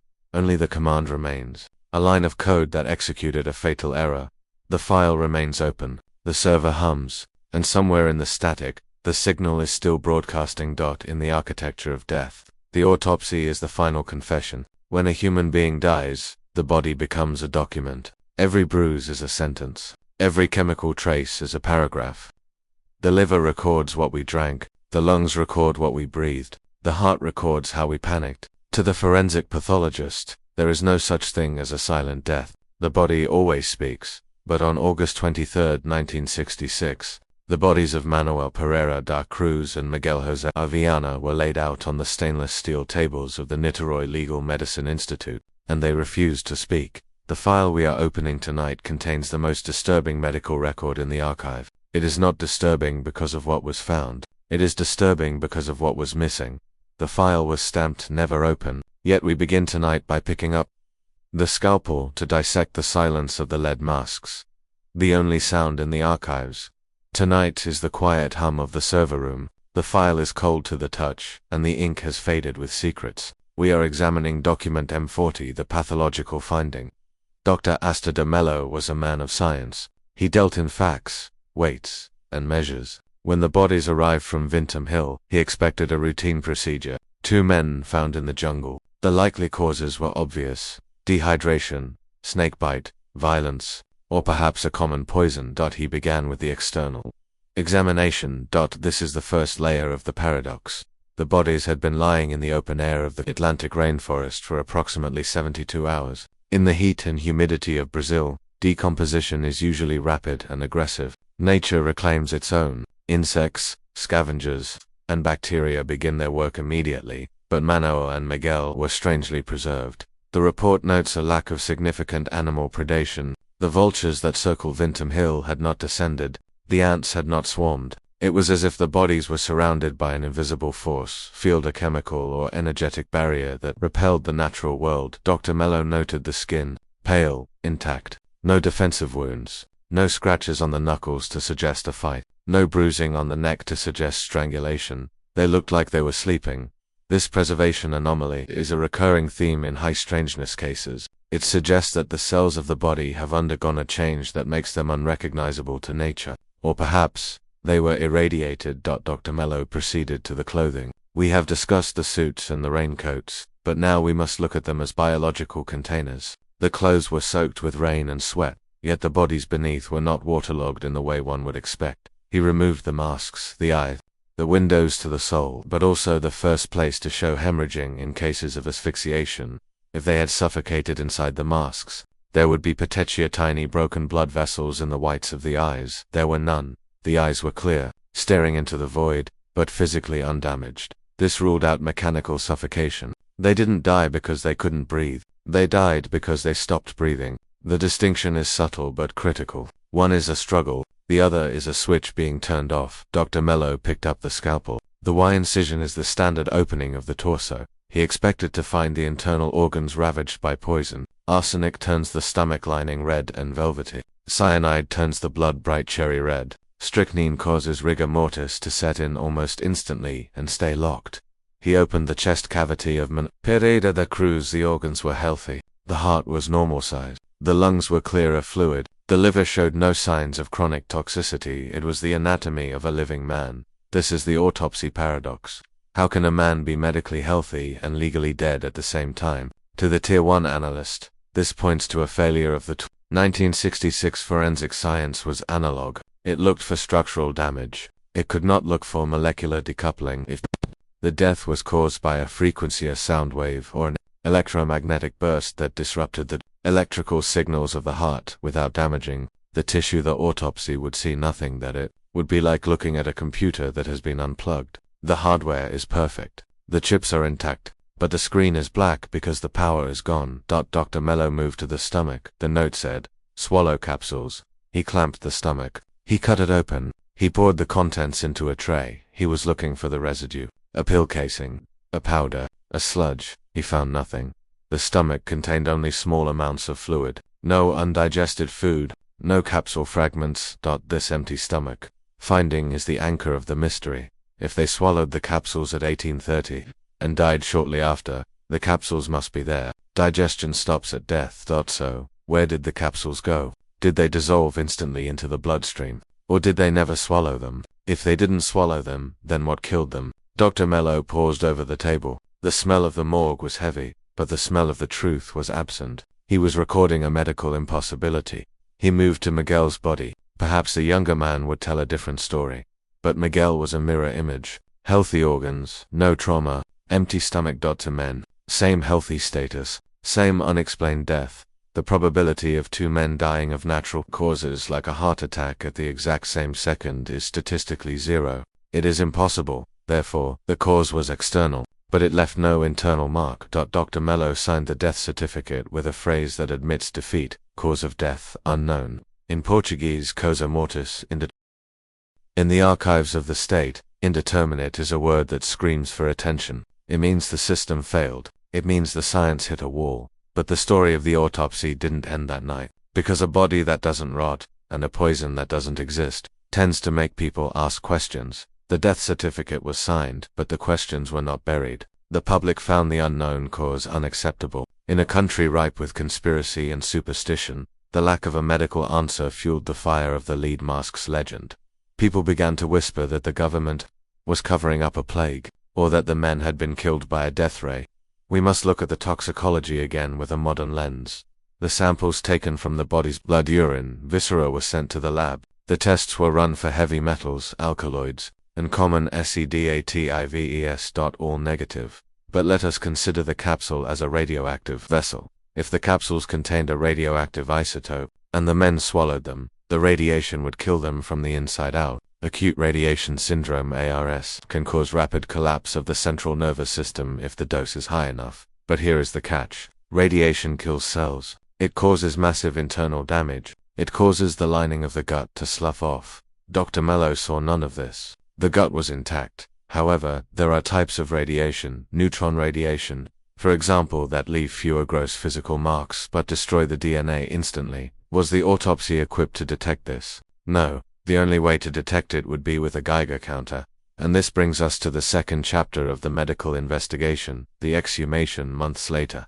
As the pressure mounted, the bodies were dug up. This is a rare and gruesome event. The disturb of the grave. The goal was to test for radiation, that by this time decomposition should have been advanced. But reports from the exhumation team suggest the bodies were still in a remarkable state of preservation. A Geiger counter was brought to the remains. The needle clicked. It did not scream. It did not max out. But it clicked. There was a trace amount of radiation detected. But was it from the bodies or was it from the soil? Vinton Hill has granite. Granite emits radon. The skeptics argued it was background noise. The believers argued it was the residue of the craft. But let's pivot back to the clean death theory. If the weapon was not radiation, and not poison, could it have been a gas? Nerve agents like sarin were being stockpiled in 1966. Sarin kills by paralyzing the muscles used for breathing. It leaves no trace in the blood after a few hours because it hydrolyzes. If someone walked up to them on the hill, while they were lying down waiting for the signal, and released a canister of gas, they would have died instantly. No struggle. No marks. And the gas would dissipate in the wind and rain. The autopsy paradox supports the gas theory better than the poison theory. But why gas? And who has access to nerve gas? Not a spiritist group, not a common criminal, only the military, or a rogue intelligence faction. This turns the autopsy report into a piece of evidence for a state-sponsored execution. Let us return to the masks. The masks were lead blocks radiation. The autopsy showed no radiation damage to the eyes. Did the masks work? If they died from a burst of radiation that hit the rest of their body, the eyes were saved. But the heart stopped. Dr. Mello noted that the brain tissue was slightly congested. Congestion in the brain can happen from heart failure, but why did the heart fail? We are back in the loop. The infinite loop of the lead masks. The paradox lies in the perfection of the corpse. Usually, a murder is messy. A suicide is messy. This was tidy. The organs were tidy. The clothes were tidy. The scene was tidy. That it was a death that respected order. The archive chill team suggests we look at the concept of bioresonance. The human body is an electrical system. The heart beats on an electrical impulse. The brain thinks on an electrical impulse. If you introduce a strong enough external magnetic field like the one generated by a massive capacitor or, theoretically, a propulsion drive of an advanced craft, you could disrupt the body's electrical rhythm. You could jam the signal of the heart, like a radio jammer blocks a broadcast. If Mano and Miguel were exposed to a high-intensity magnetic field at 1830, their hearts would simply lose the rhythm. They would go into fibrillation and then silence. No poison, no gas, no wound, just a magnet that was too strong for the meat. The autopsy would show exactly what Dr. Mello found. Nothing, because you cannot autopsy a magnetic field. It is gone as soon as the source leaves. Dr. Astor de Mello eventually closed the file. He had no choice. You cannot prosecute a ghost. You cannot arrest a frequency. But the medical file of the lead masks remains a cornerstone of the archive because it challenges the arrogance of biology. We think we know how death works. We think it is a physical process. Manoel and Miguel proved that death can be an informational process. A deletion of the software. The paradox of their preservation continues to haunt the Tier 1 researcher. Why did the animals stay away? In forensic body farms, we know that scavengers are the first responders. They smell death from miles away. If they avoided the bodies on Vinton Hill, it means the bodies smelled wrong. They smelled of chemicals that do not belong in the food chain. or they emitted a radiation that animals can sense but humans cannot. Repellent effect suggests that whatever they took, whatever was in those capsules, transformed their flesh into something inedible, something synthetic. Did the capsules turn them into plastic? No. But did it saturate their tissues with a preservative? Formaldehyde. Did they drink a preservative thinking it was a spiritual elixir? If they drank a strong preservative, it would explain the lack of rot. It would also explain the death. But formaldehyde has a smell, a strong smell. Dr. Mello would have smelled it instantly. It wasn't formaldehyde. It was something odorless, tasteless, lethal, and preserving, a substance that does not exist in the periodic table of 1966. As we stare at the black and white photos of the autopsy, we see the faces of two men who kept their secret even under the knife. They were stripped, they were cut, they were analyzed, and they gave up nothing. The clean death is the ultimate spike. It is the ultimate commitment to the mission. If they were murdered, it was the perfect crime. If they committed suicide, it was the perfect exit. But there is one final detail in the autopsy notes that is often overlooked: the expression on their faces. Rigor mortis locks the muscles in the state they were in at the moment of death. Their faces were relaxed. There was no grimace of pain, no rictus of terror. Day.com. This implies that whatever hit them faster than the speed of nerve transmission. They were dead before they knew they were dying, or they were at peace with what they saw. Maybe the signal was beautiful. The autopsy tells us how they didn't die. It tells us they didn't bleed, they didn't choke, but it fails to tell us why their hearts stopped beating in unison on a rainy Tuesday. The medical paradox forces us to look away from the microscope and look out the window. If the answer isn't in the body, it must be in the environment, it must be in the sky. We have dissected the victims, we have analyzed the poison that wasn't there, but we have ignored the witness. While Dr. Mello was cutting in the morgue, a woman named Gracinda Barbosa was telling a story that would change the context of the autopsy forever. She didn't see the bodies. She saw the cause. She saw the light that hovered over the hill at the exact moment the heart stopped. To solve the paradox, we must listen to the watcher. The file continues. In the cold logic of a criminal investigation, a witness is the gold standard. We trust eyes, we trust memory. But what happens when the witness sees something that physics says cannot exist? In the lead mask's case, the police had bodies, they had a note, and they had a timeline, but they lacked a suspect until the testimony arrived. The file we are unlocking tonight contains the statement of a woman who was not looking for a mystery, but found one hanging in the sky above her home. Her testimony transforms this case from a double suicide into a contact event. The file was stamped, never open. Yet we begin tonight by listening to the voice of Gracinda, the woman who looked up when the rest of the world was looking down. The only sound in the archives tonight is the quiet hum of the server room. The file is cold to the touch, and the ink has faded with secrets. We are examining Witness Report G7, the luminous anomaly. To understand the weight of this testimony, we must understand the geography of the night. Vinton Hill is not isolated. It rises above a populated area. There are houses at the base. There are eyes watching the slopes.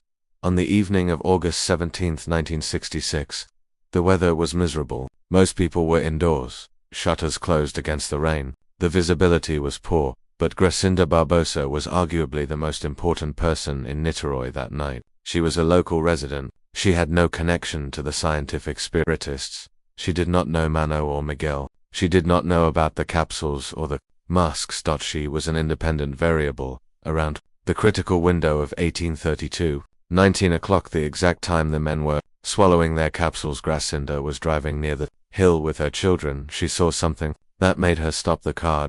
In the official police report, she described an object, not a star, not a plane, not a cloud. She described a luminous object. The color is specific, orange.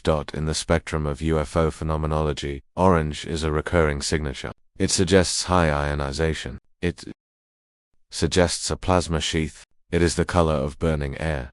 Gracinda stated that the object was hovering. It was sitting just above the tree line of Vinton Hill. It wasn't moving like a machine. It was stationary, like a lantern hung in the sky. Imagine the scene. The rain is lashing against the windshield. The wipers are slapping back and forth. And through the blur of the water, this silent, burning orange eye is staring down at the jungle. She watched it for several minutes. It rose and fell. It pulsed. And then it vanished. Not flew away, but simply ceased to be visible. Or perhaps it shot upwards at a speed the eye could not track.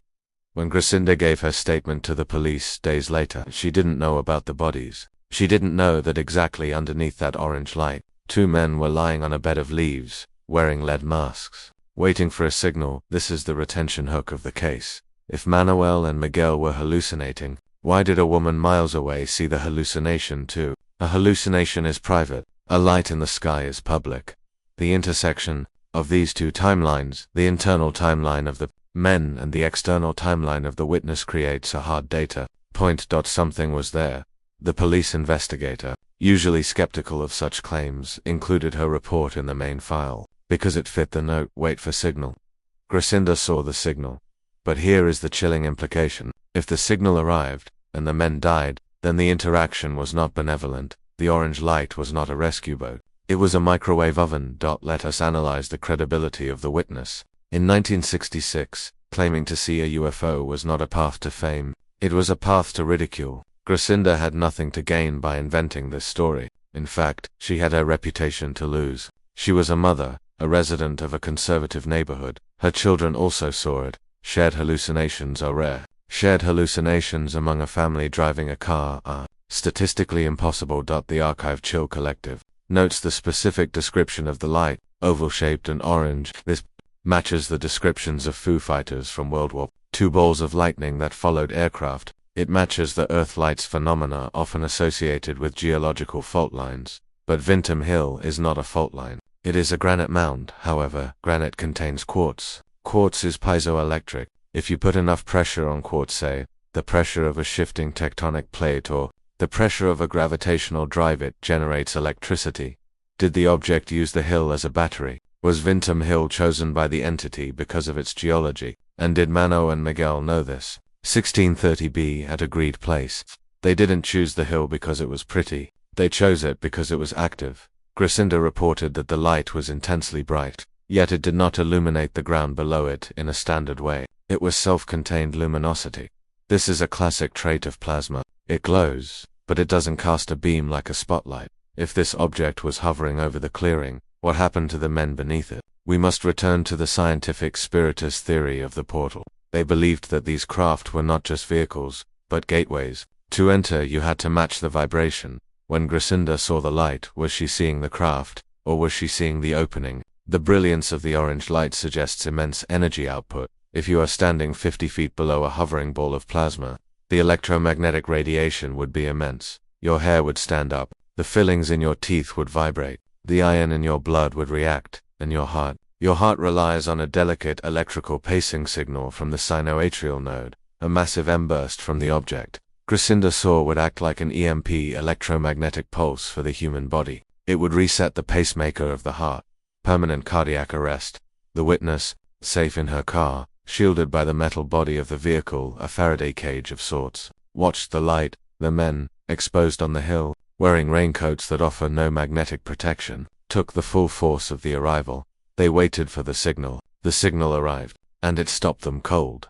The testimony of Gracinda Barbosa creates a bridge between the genre of true crime and the genre of cosmic horror. In true crime, the killer holds a gun. In cosmic horror, the killer is a color out of space. The police tried to dismiss the UFO theory. They wanted a human suspect. They wanted the third man, but they couldn't ignore Gracinda. Her time logs matched the death logs too perfectly, and she wasn't the only one. Other residents reported flashes and strange lightning that night. Even though the storm was not an electrical storm, it was a rainstorm. There was no thunder, only silent flashes. Silent lightning is often reported in close encounter cases. The witness provided the alibi for the universe. The universe was there. The file on Gracinda Barbosa is short, but its shadow is long. She never retracted her statement. She lived with the knowledge that she saw the mechanism of death, even if she didn't understand it at the time. To the sleep listener, this is the part of the story that lingers. The idea that while we go about our daily lives, driving home, picking up kids, buying groceries, there are events happening just above the tree line that defy explanation. Manuel and Miguel were seeking the light. Gracinda was just passing by. One group died. The other watched it. Brings up the concept of the observer effect. Did the object appear because the men were there? Did their ritual, their capsules, their mental state summon the phenomena? Or was the object there regardless, and they simply walked into its radius? If Gracinda hadn't looked up, the death would be a simple mystery of poison. But because she looked up, it became a mystery of physics. The archive chill analysis concludes that the witness report is the strongest evidence that the lead masks were functional. If there was a light bright enough to be seen from the road through heavy rain, imagine the intensity in the clearing. It would have been blinding. The lead masks were necessary. Protect metals. Protect your eyes. Manuel and Miguel knew the light would be there. They prepared for it. They put on their protection, but they underestimated the power. They were like moths flying into a bug zapper. They were drawn to the glow, but the glow was lethal. Gracinda Barbosa eventually drove on. The light vanished. The rain continued. On the hill, the bodies cooled. The orange glow faded from the sky, but the radiation, the faint, clicking residue settled into the soil. The witness saw the gunfire. She just didn't see the bullet. As we closed the file on the UFO witness, visualize the view from Gracinda's car window. The windshield wipers sweeping back and forth. The dark shape of the hill, and that pulsating, silent orange eye, watching, waiting, and then blinking out, leaving nothing but the dark. The file remains open. The witness has spoken, but the light has not returned. We have established the cause of death was likely not biological, but energetic. We have a witness who placed a massive energy source at the scene, but we still have one loose thread. The radiation hypothesis. If the light was nuclear or something stranger, surely there is physical proof in the soil. Surely the Geiger counter found something more than just a click. To understand the final secret of Vintom Hill, we must dig deeper into the earth itself. We must look at the vegetation that died around them. The file continues. On the catalogue of human fears, the invisible ranks highest. We fear the predator in the dark, but we fear the poison in the air even more. We fear the force that can pass through walls, through skin, and through bone without making a sound. The force that rearranges the very blueprint of life. The file we are analyzing tonight brings the lead masks case out of the realm of mysticism and into the realm of nuclear physics. It asks a simple, terrifying question. Why did two men hike up a hill to shield their eyes from a light that no one else could see? The file was stamped never open, yet we begin tonight by calibrating our instruments to detect the signature of the invisible fire. The only sound in the archives tonight is the quiet hum of the server room. The file is cold to the touch, and the ink has faded with secrets. We are examining Dossier R12, the dosimetry of Vintom Hill. To understand the radiation hypothesis, we must look at the masks not as ritual objects, but as personal protective equipment, PPE. Manuel and Miguel were technicians. They worked with vacuum tubes. In the 1960s, vacuum tubes and televisions emitted small amounts of X. They knew the dangers of the invisible spectrum. They knew that lead was the shield. If they were expecting a spiritual encounter, they would have brought crystals or Bibles, but they brought lead. This single fact shifts the narrative. You do not wear lead to meet a ghost. You wear lead to meet a reactor.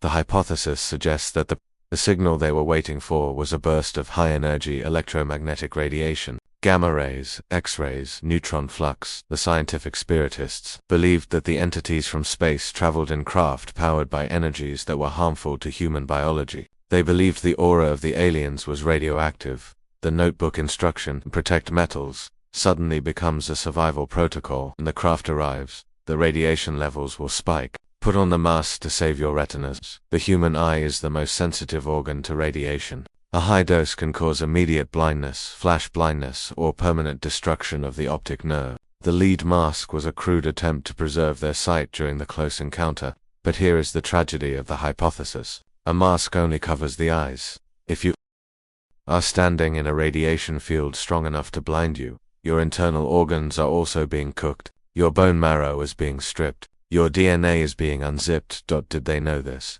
Or did they believe the capsules would protect the rest of their body? Perhaps the capsules were meant to be potassium iodide, or something more esoteric. When the bodies were found, the vegetation around them was noted to be strange. Some reports say the grass was flattened, others say it was dry in a wet rainforest. If a localized radiation event occurred, a microburst from a hovering propulsion drive, it would sterilize the area. It would kill the men instantly, preserving them like samples in a lab, while leaving the surrounding jungle untouched. The investigation into the lead masks case lay dormant for months until the pressure for answers forced a scientific review. The bodies were the soil was tested. The results were inconclusive, but tantalizing. The Geiger counter readings at the site were anomalous. Not Chernobyl levels, not lethal levels, but higher than the background radiation of the surrounding granite. Skeptics argue that Vinton Hill is naturally radioactive due to thorium deposits in the rock. This is true, but the radiation was concentrated in the clearing. Why there? If the orange object seen by Gracinda Barbosa was a craft using a nuclear or plasma propulsion system, it would leave a footprint. It would leave a radiological shadow. Manuel and Miguel were lying. In the center of that shadow, the clean death fits the radiation theory perfectly if we consider neutron radiation. Neutron radiation is unique. It doesn't burn the skin like thermal radiation. It passes through the body, turning stable atoms into unstable isotopes. It creates a phantom death. The body looks perfect, but the machinery of the cells has stopped. If the signal was a neutron burst, the lead masks would have done nothing. Lead is poor at stopping neutrons. You need water or concrete for that. So, their technology failed. They brought the wrong shield for the weapon they faced. This paints Manuel and Miguel not as cultists, but as amateur scientists who made a fatal calculation error. They tried to interact with a Tier 1 civilization using Tier 0 tools. The radiation hypothesis also explains the fear. Why swallow capsules to calm down? Because deep down, they knew they were walking into a reactor core. They were stalkers in the Tarkovsky sense, walking into the zone, hoping the zone would grant them a wish, but knowing it might melt them instead. The lead masks remain the ultimate symbol of this hypothesis. They are functional. They are ugly. They are industrial. They are the goggles of men who stared into the sun and lost. As we close the file on the radiation theory, we are left with the clicking of the Geiger counter in the damp soil of Vinton Hill. The isotope has decayed. The energy has dissipated. But the warning remains. If you seek the light, make sure you know what spectrum it burns in, because some lights do not illuminate, some lights erase. We have looked at the physics, we have looked at the biology, but to fully understand the lead masks, we must look at the theology. Who were the scientific spiritists? What exactly did they believe? And did they succeed in their mission, leaving only their empty shells behind? To answer this, we must open the book of their faith. The file continues. In the modern world, we draw a sharp line between the laboratory and the church. Science deals with the visible, the measurable, the replicable. Religion deals with the invisible, the ethereal, the miraculous. But in the cracks of history, there are groups who refuse to accept this division. They believed that angels were just aliens and that miracles were just physics we hadn't decoded yet. The file we are opening tonight explores the belief system that killed Manuel and Miguel. It was not a cult of blind faith. It was a cult of voltage. They didn't want to pray to the heavens. They wanted to build a radio strong enough to cool them down. The file was stamped, never open. Yet we begin tonight by entering the strange, hybrid world where the soldering iron meets the seance. The world of scientific spiritism. The only sound in the archives tonight is the quiet hum of the server room. The file is cold to the touch, and the ink has faded with secrets. We are examining document S99, the theology of the signal. To understand the lead masks, we must unlearn what we know about cults. Manuel and Miguel were not chanting in robes. They were wearing suits. They were technicians. This is the crucial distinction. In 1960s Brazil, a movement known as scientific spiritism was gaining traction among the intellectual working class. It was born from the collision of two massive cultural forces, the spiritual legacy of Allan Kardec, who claimed to communicate with the dead using logic, and the technological explosion of the space race. Sputnik had launched in 1957, Gagarin had orbited in 1961. The sky was no longer the domain of gods. It was the domain of machines. For men like Mano, this was a revelation. If humans could go to space, then the beings from space could come here, and they wouldn't come on wings. They would come on waves, electromagnetic waves. They began to view the spirits not as ghosts, but as ultra-terrestrials, entities of pure energy that existed in a higher frequency band. This is why their workshop was full of electronic scrap. To a scientific spiritist, a copper coil is a religious artifact. A vacuum tube is a chalice. By manipulating electricity, they believed they were manipulating the substance of the soul. The group they belonged to believed that contact required a technical bridge. You couldn't just meditate. You had to build the infrastructure. The explosion at Mano's house months earlier was likely a failed attempt to build this bridge. Witnesses described a violet light. In the lexicon of the group, violet light represented the highest frequency of spiritual evolution. They were trying to force an evolution through chemistry and physics. It is a seductive idea. The idea that salvation is an engineering problem. If you just find the right formula, the right frequency, the right capsule, you can upgrade your humanity. but engineering has risks. If you miscalculate the voltage in a circuit, you blow the fuse. Manoel and Miguel blew the fuse. The notebook found in the pocket is the ultimate testament to this scientific approach. It was a set of variables: time, location, intake, protection. It reads like a lab report. 1630, 1830, they were trying to synchronize their biology with the technology of the visitors. The scientific spiritist worldview posits that the universe is a hierarchy of intelligence. At the top are the brothers of space beings who have mastered both matter and spirit. At the bottom are humans, trapped in heavy, dense bodies. To communicate, the humans must lighten themselves, swallow capsules, and the aliens must lower their frequency. The orange light Vintam Hill was the meeting point, the middle ground between the mud and the stars. The tragedy lies in their sincerity. They weren't crazy in the traditional sense. They were rigorous. They followed the scientific method as they understood it. Hypothesis: contact is possible via chemical and shielding protocols. Experiment: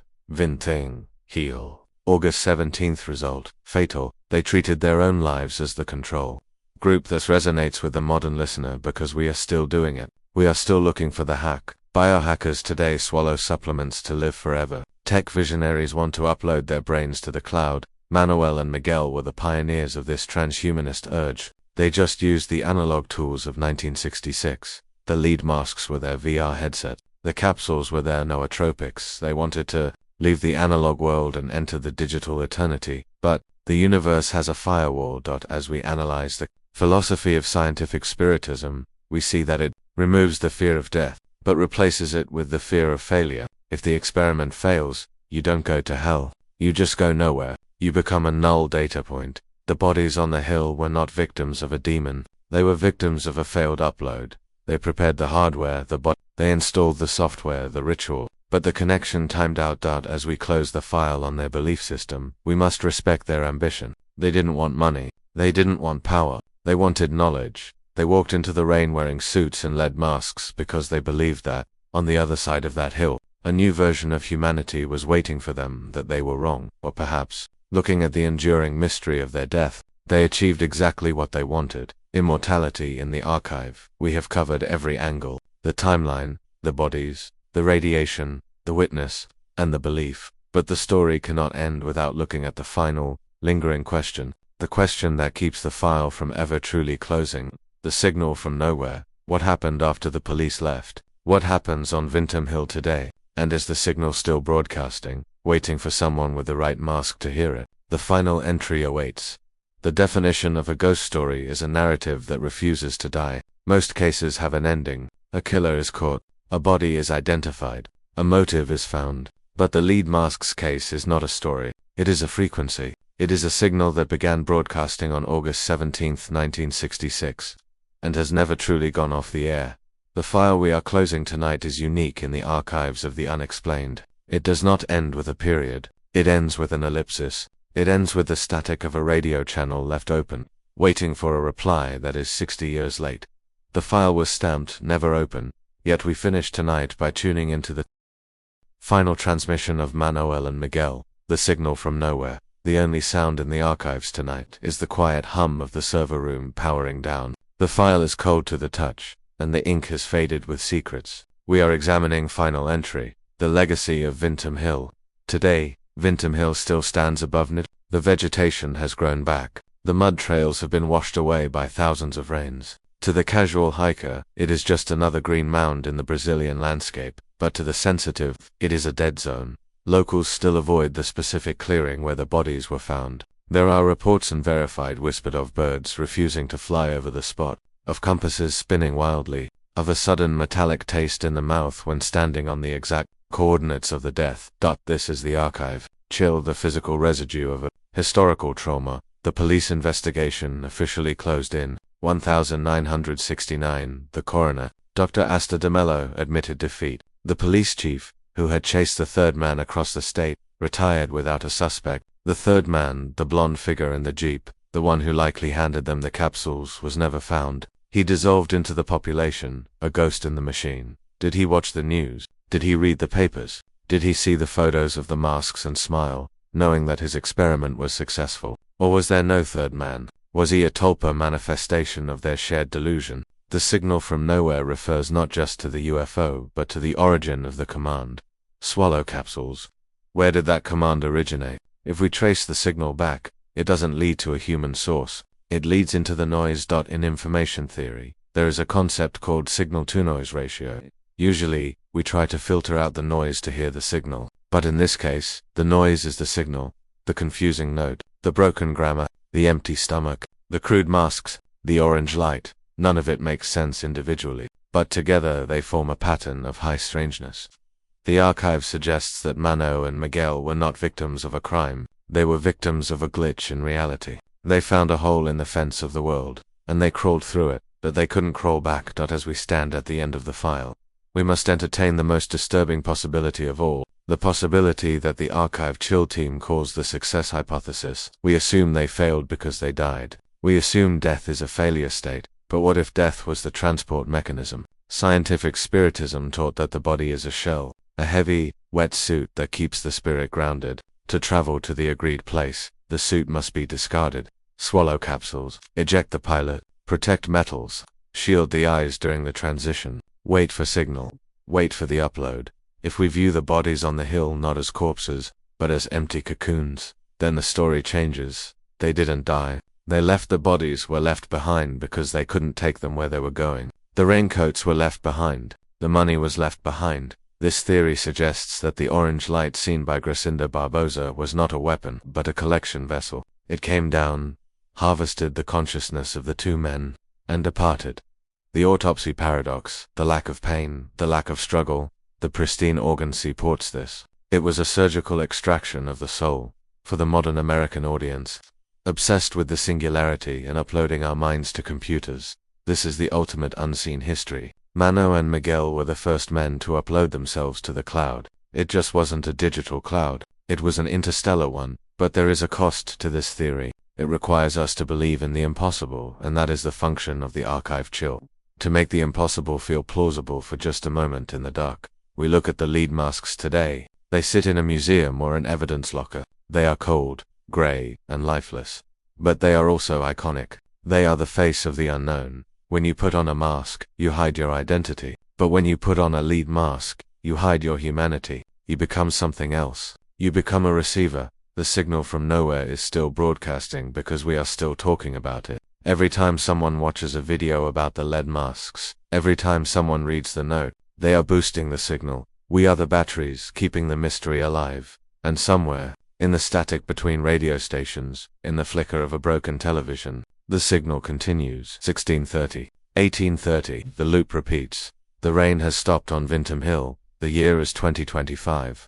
The world has moved on. We have the internet. We have AI. We have mapped every inch of the globe with satellites. But we still don't know why two technicians died in suits. The lead masks case remains the perfect mystery because it is a mirror. If you fear the government, you see a murder. If you fear cults, you see a suicide. If you look at the stars, you see an abduction. That it reflects our own anxieties back at us. As we close the heavy steel drawer of the archive, let us leave Manuel and Miguel where they wanted to be, not in the mud, but in the stars.